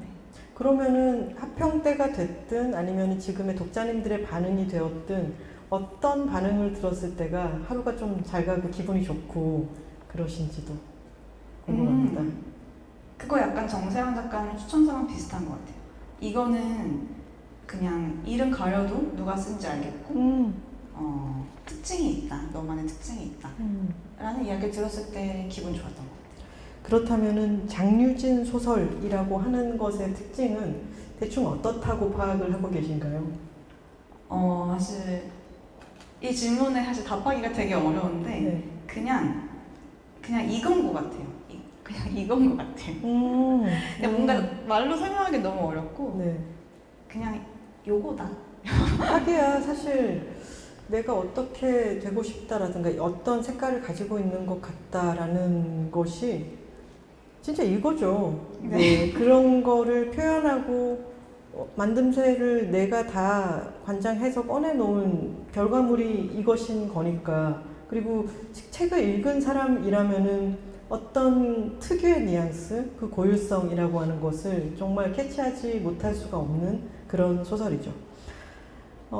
소설가 지망생들에게 어떤 분들은 나는 소설만 쓰겠어라고 생각하는 분들도 있을 텐데 뭐 궁극적으로는 전업 작가가 되었으면 좋겠다라고 생각하는 소설가 지망생들에게는 어떤 회사 생활이라든가 경제 활동이라든가 이런 것에 대해서 꼭 이건 겪어봐야 된다라고 생각하시는 편이세요?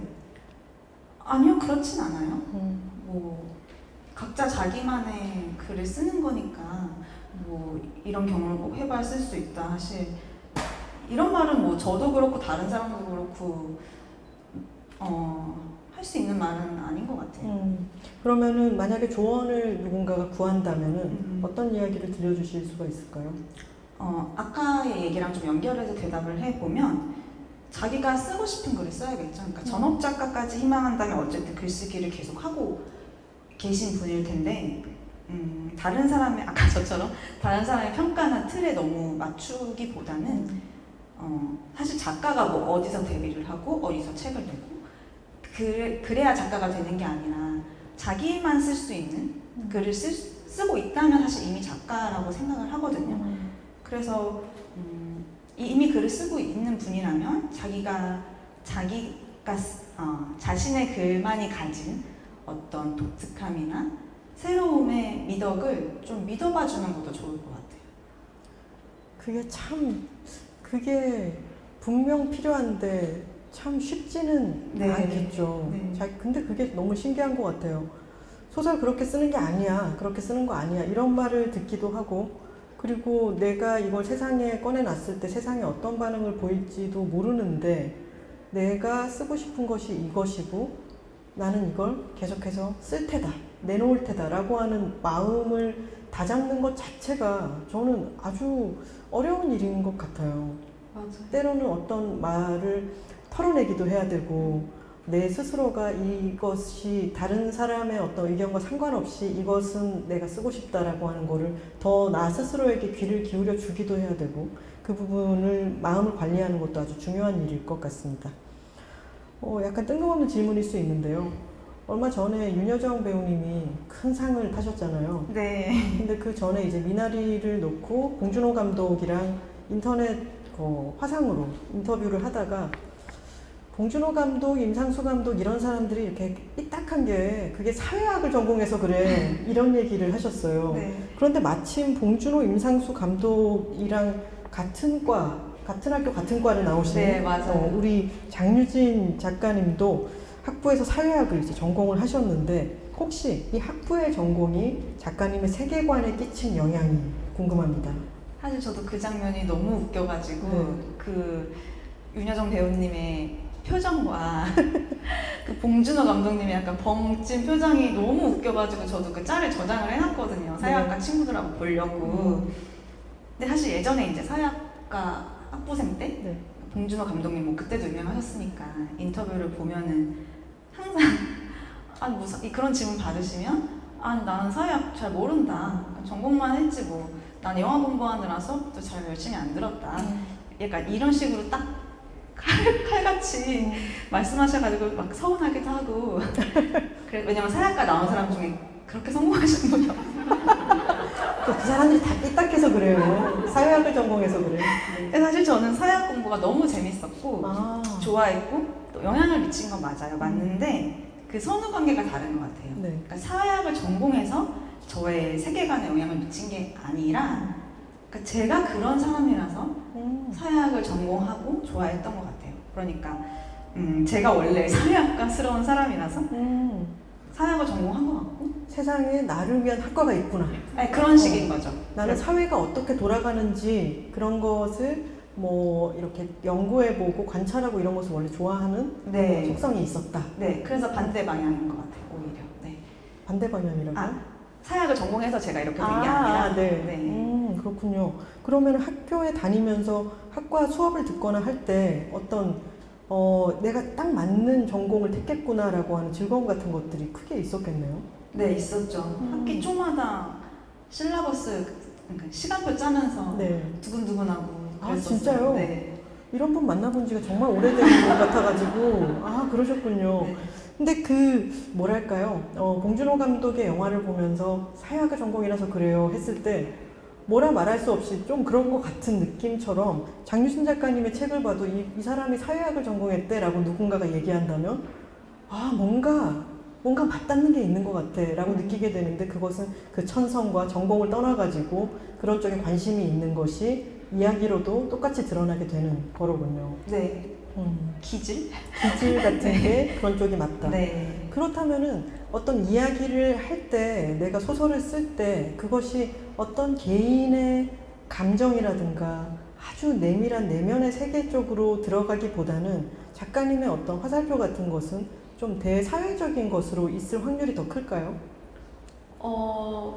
남들이 그렇게 많이 봐주세요. 저는 사실 그냥 쓰는 거라서 잘 모르겠는데 다들 그렇게 말씀을 해주시더라고요. 저는 굉장히 내면을 많이 쓴다고 생각을 했는데 그렇게 읽히지가 않나 봐요. 그래서 그런가 보다라고 생각을 하는 거죠. 얘기를 종합해보면 작가님은 되게 이제 그때그때 눈에 띄는 걸로 쓰고, 저는 그냥 쓰고 막 쓰고 이러시는 약간 너무 타입 같은 네. 그 순간 현재에 되게 집중하는 타입 같은 느낌이 듭니다. 작가님의 소설을 말하면서 특히 이번 소설에 이 은상과 다혜와 지송, 이 셋이 각각의 캐릭터가 너무 그 사람 알 것 같은데 이 셋이 같이 있는 모습도 눈에 보이는 것 같아요.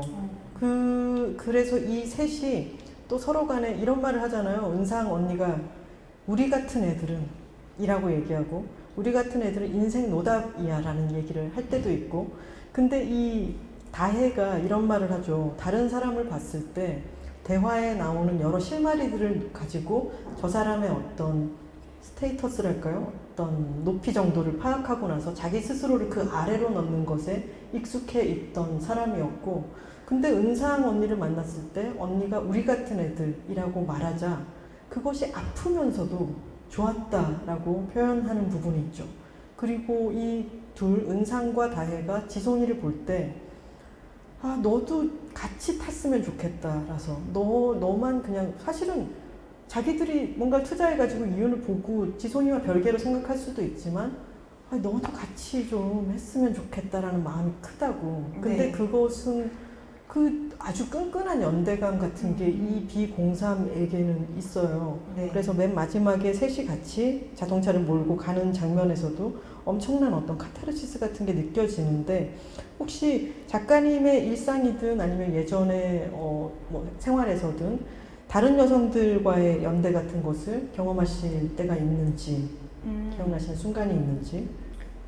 사실 여성들과의 연대를 생각하면은 그 여성 작가, 제가 지금 작가로 활동을 하고 있으니까 여성 작가님이 하는 팟캐스트나 여성 작가님들이 하는 팟캐스트에 나가면 그런 걸 항상 느끼고 오는 것 같아요. 왜냐하면 사실 그냥 인터뷰는 좀 짧은 느낌이 있는데, 팟캐스트는 일단 굉장히 오랜 시간, 1시간, 2시간 얘기를 하는 데다가 그게 끝이 아니라 제가 쓴 이야기를 가운데 두고 얘기를 하는 거잖아요. 네. 그러면은 제가 그걸 쓴 시간, 그리고 다른 작가님들이 그거를 읽어준 시간, 그리고 또 2시간의 대화, 그 모든 긴 시간이 다 합쳐져가지고 굉장히 오랜 시간을 알아온 것 같은 어떤 맞아요. 기분을 딱 받고 가요. 딱 그 맞아요. 녹음하는 짧은 시간 동안. 네. 그래서 항상 그런 걸 느끼는 것 같고, 사실 이 얘기는 약간 짜고 치는 고스톱 같아서 안 하려고 그랬는데 2019년 말에 제가 책이라웃 팟캐스트 나갔을 때 그 해에 책이라웃 김하나의 측면도 여성 출연자 모임을 주최를 해주셔가지고 나갔던 적이 있어요.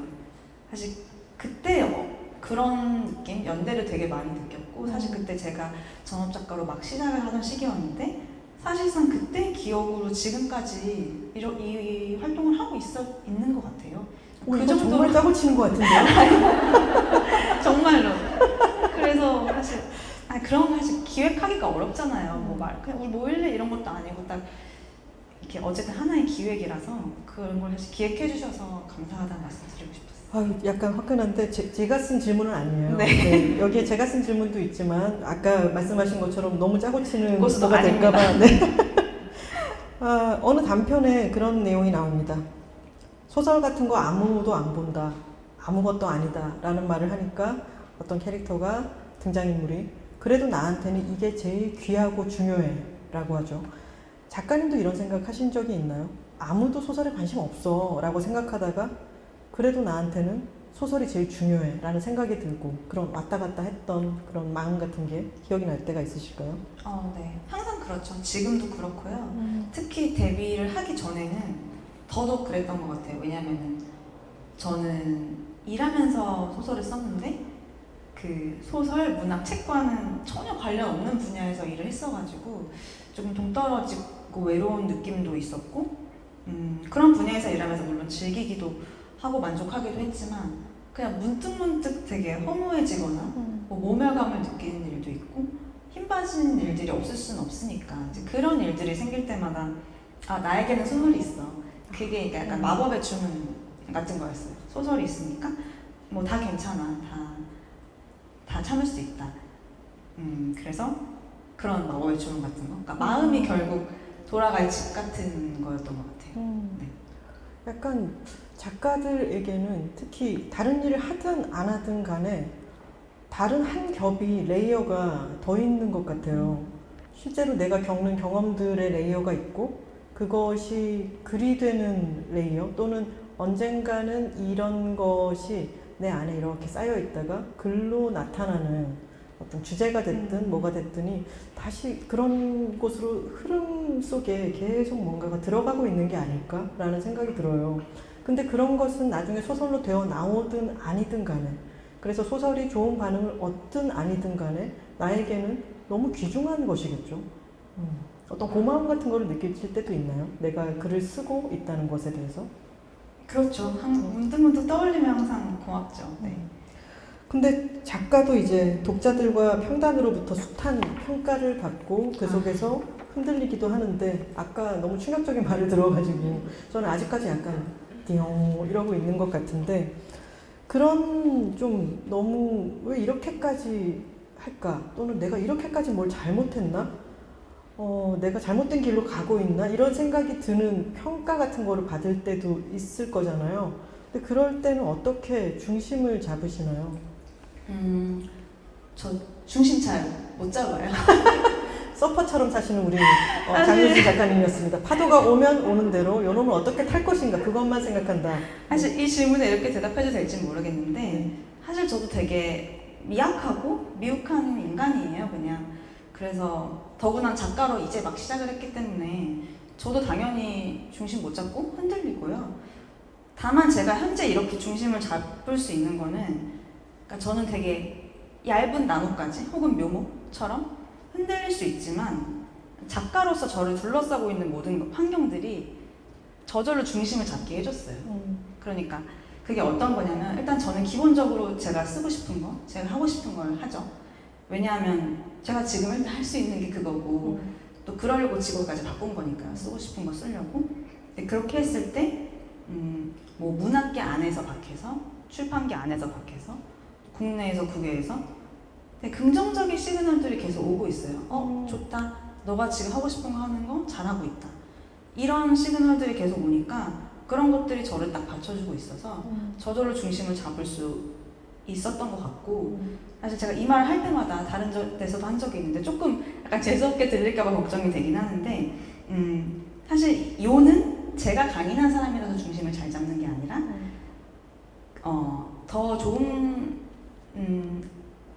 긍정적인 것들이 저를 받쳐주고 있어서 중심을 잘 잡고 있다는 말씀을 드리고 싶고 내가 어떤 튼튼한 고목이어서가 아니라 네. 나는 이런 거지만 많은 것들이 나를 이렇게 쓸 수 있게 덜 흔들리게 해주는 것 같다. 네, 흔들리는 말들도 많지만 네. 받쳐주는 것들이 더 많으니까 근데 사실 저는 언젠가는 저를 받쳐주고 있던 것들이 없어지게 될 수도 있다고 생각을 하거든요. 그런 날이 올 거라고 생각을 해요. 그러면 이제 그때 봐야죠. 그때 제가 이제 오롯이 혼자 그런 게 없어도 흔들리는 게 더 많아도 오롯이 혼자 서 있을 수 있게 될 수도 있고 아니면 뭐 그냥 뽑혀 나갈 수도 있는 거고 그건 그때 가서의 일이고 네, 그건 미래는 모르겠지만 어쨌든 지금은 나름대로 중심을 잘 잡고 있는 것 같고 그거는 다 여러분들 덕분이다 라는 말씀을 드리고 싶어요. 그리고 사실 저희가 여기 스튜디오에 오기 전에 앞에 카페에서 잠깐 이야기 나눴을 때 가끔 어떤 댓글 같은 거는 참 태그를 하기도 하고 근데 너무 아프게 뭔가 댓글을 쓰기도 하고 이럴 때는 이걸 어떻게 하시나요? 라고 질문을 해주셔가지고 제가 이렇게 답을 드렸습니다. 또 남편분이 아주 나쁜 사람이네. 그 사람 때문에 말을 그렇게 했대. 이런 말씀 잘해주는 타입이라 꼭 남편 있을 때 보시라. 네. 그리고 해시태그 팔로우 하지 마시라. 혹시 글 쓰시는 분들 혹시 계시면은 자기 작품 해시태그 팔로우 함부로 하는 거 아니에요. 뭐가 날아올지 모르기 때문에 해시태그는 한 번씩 찾아보는 걸로 하시면 더 좋을 것 같습니다. 지금 끝날 시간이 되지는 않았지만 질문에 이렇게 적혀 있네요. 많은 인터뷰가 차기작에 대한 질문으로 끝이 나는데요. 작가님은 아직 발표하지 않은 소설의 내용에 대해서는 말씀을 잘 안 하시던데 오늘도 알려주지 않으실 건가요? 근데 여기서 일단 그 이전에 의문이 드는 것은 차기작 생각 안 하실 것 같아요. 어떻게 하셨지? 그게 왜냐면 어떻게 아는 게 아니라 본인이 계속 그렇게 일관되게 말씀하셨어요. 사실 뭐 있어도 사실 그러니까 쓰고 있어도 그거에 대해서 말을 잘 안 하기도 하고요. 지금은 장편을 이제 막 냈기 때문에 네. 사실 뭐 말씀드릴 것도 없어요, 사실. 그렇죠. 네. 사실은 어떤 이야기를 아주 집중해가지고 그 쓰는 시간 동안 그 생활이 이 책의 이야기에 내가 완전히 맞춰져 있고 그리고 정말로 이 등장인물들과 이야기 속에서 살고 있는 거잖아요. 근데 그거를 이제 딱 떠나보내고 나면은 머릿속이 좀 시원해지지 않나요? 맞아요. 시원한 느낌이에요. 네. 뭔가 되게 걸려있다가 체한 것처럼 탁 빠져나간 느낌? 네. 그 체한 것은 내가 끄집어내주지 않으면 누구도 이것을 끄집어낼 수가 없는데 그쵸, 네. 근데 이것을 물론 맨 마지막 장면은 생각을 해놓고 쓰셨지만 이 책을 조금씩 이제 계속 다듬어야 될 거잖아요. 퇴고를 하고 다시 보고 이 부분을 고치고 이럴 때는 아직까지 뭔가가 계속 이 안에 있는 것인데 이거를 어떤 순간에 탁 내보낼 것인가라고 하는 결정을 내리기 전에는 되게 두근거리고 이래도 되나 이런 생각도 많이 들 것 같아요. 네, 그게 사실 처음 계획대로 완전히 되지는 않기도 하고 사실 제가 그 셋이서 차를 타고 달리는 장면으로 끝나야겠다고 생각했지만 사실 거기서 끝나지 않고 네. 에필로그 한 문단을 더 만들었거든요. 저는 근데 그것도 되게 좋았어요. 8층의 비밀. 네. 8층의 비밀. 네. 네, 치사하죠. 네. 한 네. 박사가 이용하는 8층. 네. 근데 그 얘기는 나중에 더 생각이 난 건가요? 이걸 이렇게 끝내야겠다 하고? 네, 계속 다혜가 주말에 회사에 가는 그런 장면으로 끝내야겠다라는 생각이 나중에 들어서 네. 저는 그거 좋았던 것 같아요.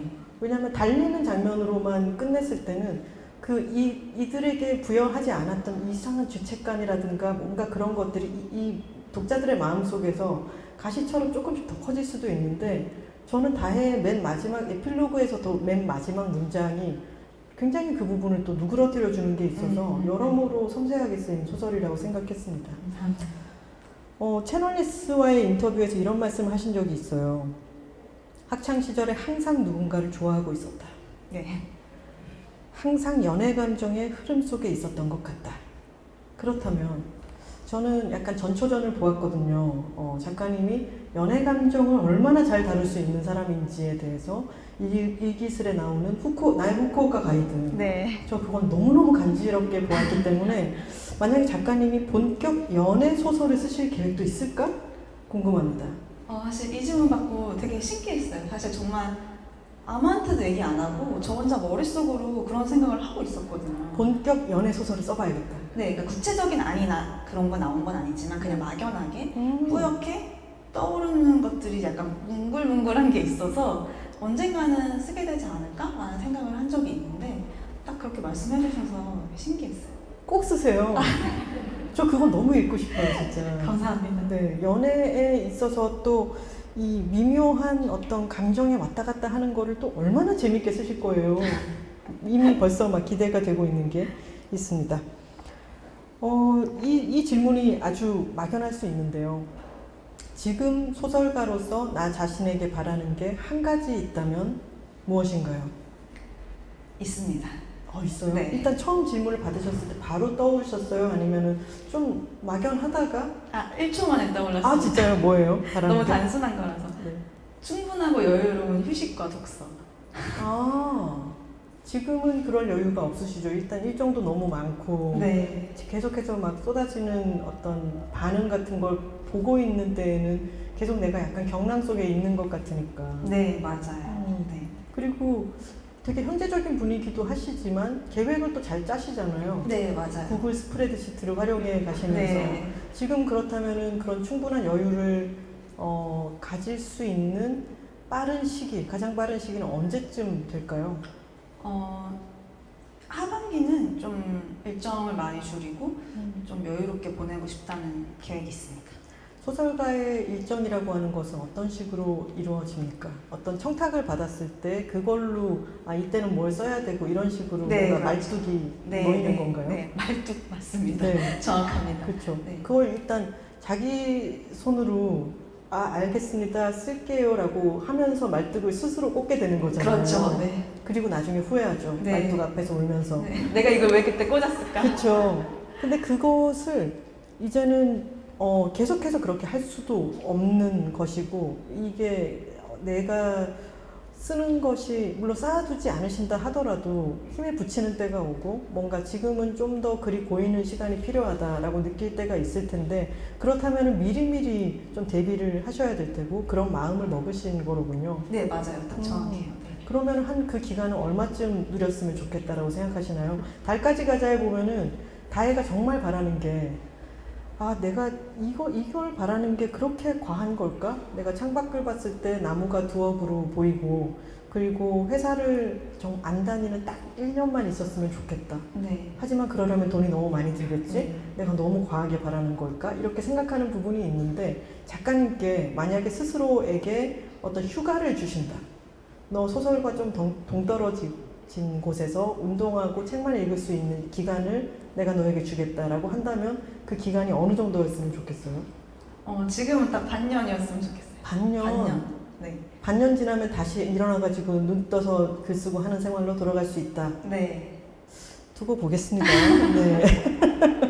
그리고 그렇게 생각하시는 것이 사실 더 길게 보면은 생산과 생산성이 있잖아요. 근데 이 생산성을 정말 잘 관리하지 않으면은 생산을 계속해낼 수도 없는 것이고 이 맞아요. 글 쓰는 것을 막 생산이라고 표현하기는 그렇지만 어쨌든 내 안에서 되어 나오는 것이기 때문에 그 시간을 가지실 때 괜한 죄책감이나 조바심 같은 거 느끼지 마시고 네. 푹 즐겁게 편안하게 쉬셔도 좋을 것 같습니다. 알겠습니다. 기다리는 독자들은 어디 가지 않을 것 같습니다.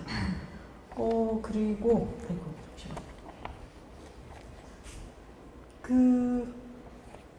일의 기쁨과 슬픔이 나오고 나서 이제 전 지구적으로 지구 반대편까지 책이 날아가기도 하고 그랬잖아요. 네. 근데 코로나 때문에 어디 여행을 가거나 하기는 힘든 상황이고 이 책의 실물을 막 확인하러 가보고 싶고 이런 마음도 들잖아요. 근데 작가님은 여행을 좋아하시는 편인가요? 네, 여행 되게 좋아해요. 어떤 스타일의 여행을 좋아하시나요? 어떤 휴양지에 가는 그런 느낌의 여행을 좋아하시는지 아니면은 어떤 유적이라든가 이런 곳을 보러 가고 이런 걸 좋아하시는지 궁금해요. 저는 다 좋아하는 것 같아요. 그러니까 그렇게 어떤 한 도시를 막 구석구석 돌아다니는 여행도 좋아하고 그냥 휴양지에서 휴식한 여행도 좋아하고 뭐 그냥 자연 풍경을 보는 여행도 좋아하고 여행은 다 좋아하는 것 같아요.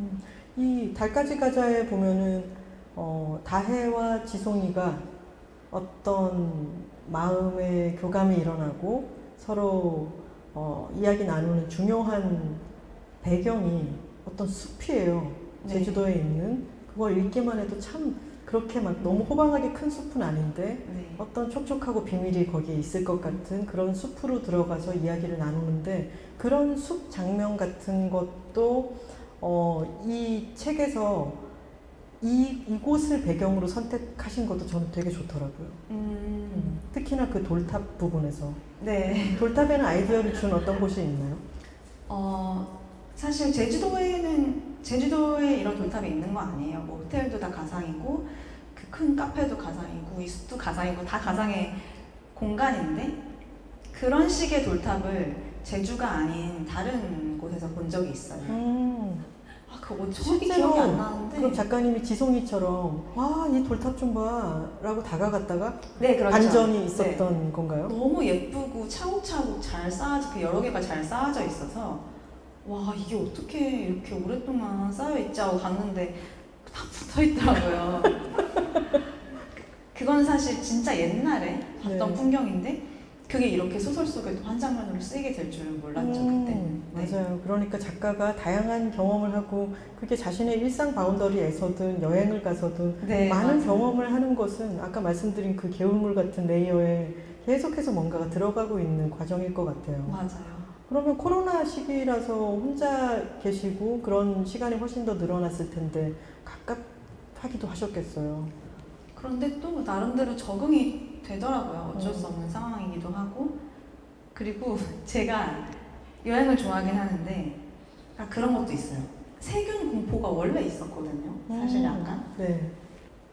그래서 이 코로나가 너무너무 무서웠어요. 원래도 약간 그런 게 있었어서.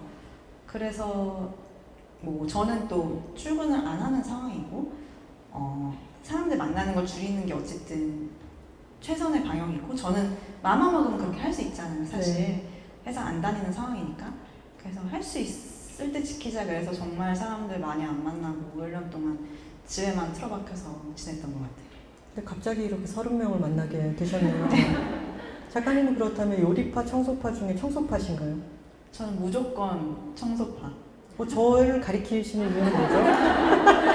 왜냐면은 제가 여자들이 살고 있습니다 해서 그 김하은 작가님과 선우 작가님의 그 역할, 네. 집안일 역할이 다르고 캐릭터가 완전 다르잖아요. 네. 저는 김하은 작가님한테 엄청 공감을 하면서 봐가지고 그 얼마 안 된다는 네. 저에게 공감하는 몇 안 되는 분들 중에 한 분이었군요. 네, 제가 바로 그 사람입니다. 그래서 그 마지막에 고구마 굽다가 고구마 즙 흐른 것 때문에 싸우는 어떤 네. 그런 에피소드가 있는데 네. 읽으신 분들은 아실 거예요. 그때 약간 내적으로 선 작가님과 절교할 뻔했어요. 만난 적도 없는데. 만난 적도 없는데 네. 고구마를 이렇게 흘리고 모른 척하다니 절교를 할 뻔했다. 네. 이런 말씀을 해주셨습니다. 달까지 가자에서 이 셋이 제주도로 여행을 가잖아요. 이 표지에 스케줄러 맨 마지막에 있는 것처럼. 근데 그 제주 여행이라는 게 참 그 짧은 2박 3일의 순간에 정말 너무 많은 것들이 담겨 있더라고요. 이들 사이에 갈등이 터져나오는 그 숲도 거기에 있었고, 그리고 지송이가 돌탑을 보고 감탄했다가 뭔가 반전이 있으면서 어떤 위기 상황, 아주 사실은 급박한 위기 상황에 처하게 되는 것도 그것이었고, 근데 저는 더 좋았던 것은 물론 다 이제 필요해서 그 여행에 그런 이야기들이 들어있지만 이들이 7성급 호텔에 가잖아요. 네. 그래서 그 장의 이름이 인피니티입니다. 네. 그래서 인피니티 풀에 가서 열심히 일을 하고 회사를 다니고 아직까지 회사를 다닌 연차가 그렇게까지 많이 쌓이지 않았기 때문에 경험을 해본 폭도 아주 좁을 거잖아요. 근데 그 인피니티 풀의 스위트룸에 가서 그 끝에 수영장에 발을 담그죠. 근데 이 표현도 너무 기가 막히지 않습니까? 보통은 이더리움 같은데, 주식 같은데 발을 담갔다라고 표현을 하잖아요. 네, 맞아요. 근데 그런 것처럼 수영장 끄트머리에 발을 담갔지만 이 수영장 끝에서 이게 끝이 날 수도 있는 거고, 근데 저기 보이는 바다와 바다 너머 달까지 갈 수도 있는 거잖아요. 네. 근데 저는 그 장면이 다혜가 평생 처음으로 내 앞에 펼쳐진 가능성이 이럴 수도 있겠다라고 상상을 펴 보여주는 장면이라서 제가 그 여행을 처음으로 7성급 호텔에 간 것처럼 좋더라고요. 근데 그런 것도 이들에게 이런 경험도 주고 싶다라는 생각을 하셨겠죠. 네, 그렇죠.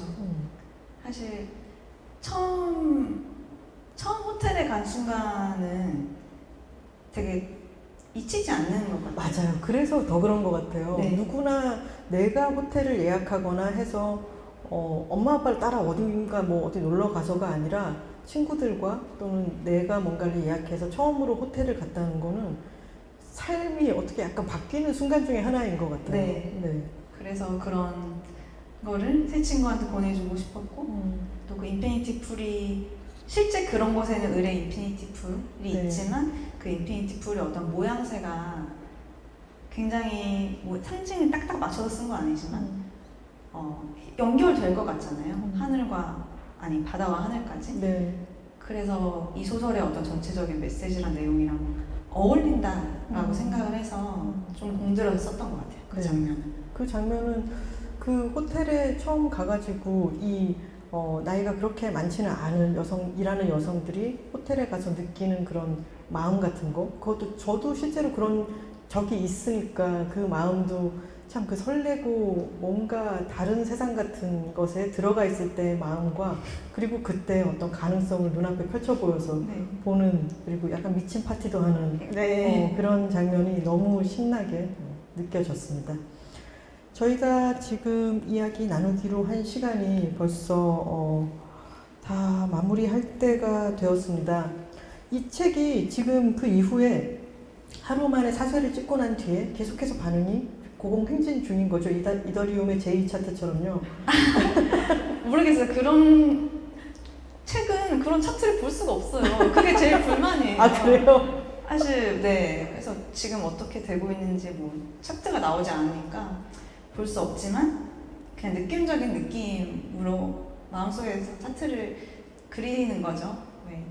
잘 되고 있는 것 같아요. 네. 다혜가 그 은상 언니의 이더리움 차트가 제의를 그리면서 올라가는 것을 보고 나는 평생 이런 그래프와는 상관이 없는 삶이라고 생각하고 나는 모래알 같은 뭔가를 쌓아 올리고 있었고 또는 그게 쌓아질지도 모르는 상황에서 그 제이 그래프를 보면서 불꽃놀이처럼 뭔가가 확 크게 느껴지는 고공행진의 느낌, 그런 게 확 들어오는 장면이 있었는데 저는 이 책을 보고 확신했습니다. 이것은 제이 그래프다. 아, 네. 그리고 감사합니다. 저는 책을 덮으면서 꼭 작가님께 드리고 싶은 말씀이 있었어요.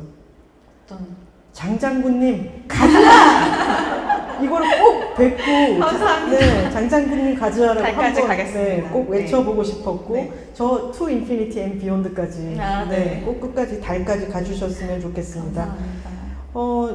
이제 마지막 멘트를 하기 전에 제가 지금 대본을 보다 말다 해가지고 좀 헷갈렸는데 오늘 두 번째로 측면 돌파에 출연해 주셨고요. 그리고 이것은 이틀에 나눠가지고 업로드가 될 텐데 출연해 주신 소감이 어떠신지 들려주시면 좋겠습니다.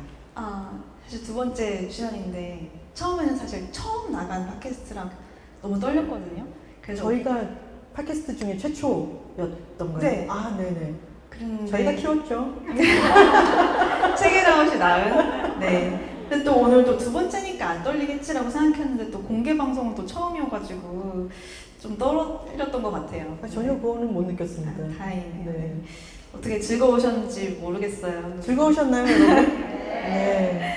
그 먼 길 와주셔서 너무 감사드리고 또 여기까지 와주신 분들 또 시간 맞춰서 모니터 너머로 봐주고 계신 분들 좋은 시간 보내셨길 바라고 또 오히려 제가 더 힘을 받고 가는 것 같아요. 다 말씀하신 건가요? 네. 네. 죄송해요. 달까지 가자 아직 읽지 않으신 분들이 계시다면은 일단 아까 방송을 끄라고 말씀드렸지만 계속해서 보고 계신 분들이 계시다면은 이 책을 꼭 한번 읽어 보셨으면 좋겠고요. 이 책을 덮으면서 느껴지는 그 엄청난 가능성 같은 것들도 본인의 것으로 만드셨으면 좋겠습니다. 더불어 이 책이 꼭 달까지 갔으면 좋겠습니다. 감사합니다. 자, 그러면 마지막 멘트를 같이 한번 여러분들과 해볼게요. 저희 측면 돌파의 공식 끝인사 아시죠? 제가 매주 목요일과 금요일 하시면은 여러분들이 도, 미, 솔 중에 하나를 선택하셔가지고 알람 맞춰주세요. 이거를 맞춰두세요를 하시면 되는 겁니다. 자, 그럼 해볼게요. 자, 매주 목요일과 금요일 알람 맞춰주세요. 고맙습니다. 오늘 출연해주신 박민희 작가님 고맙습니다.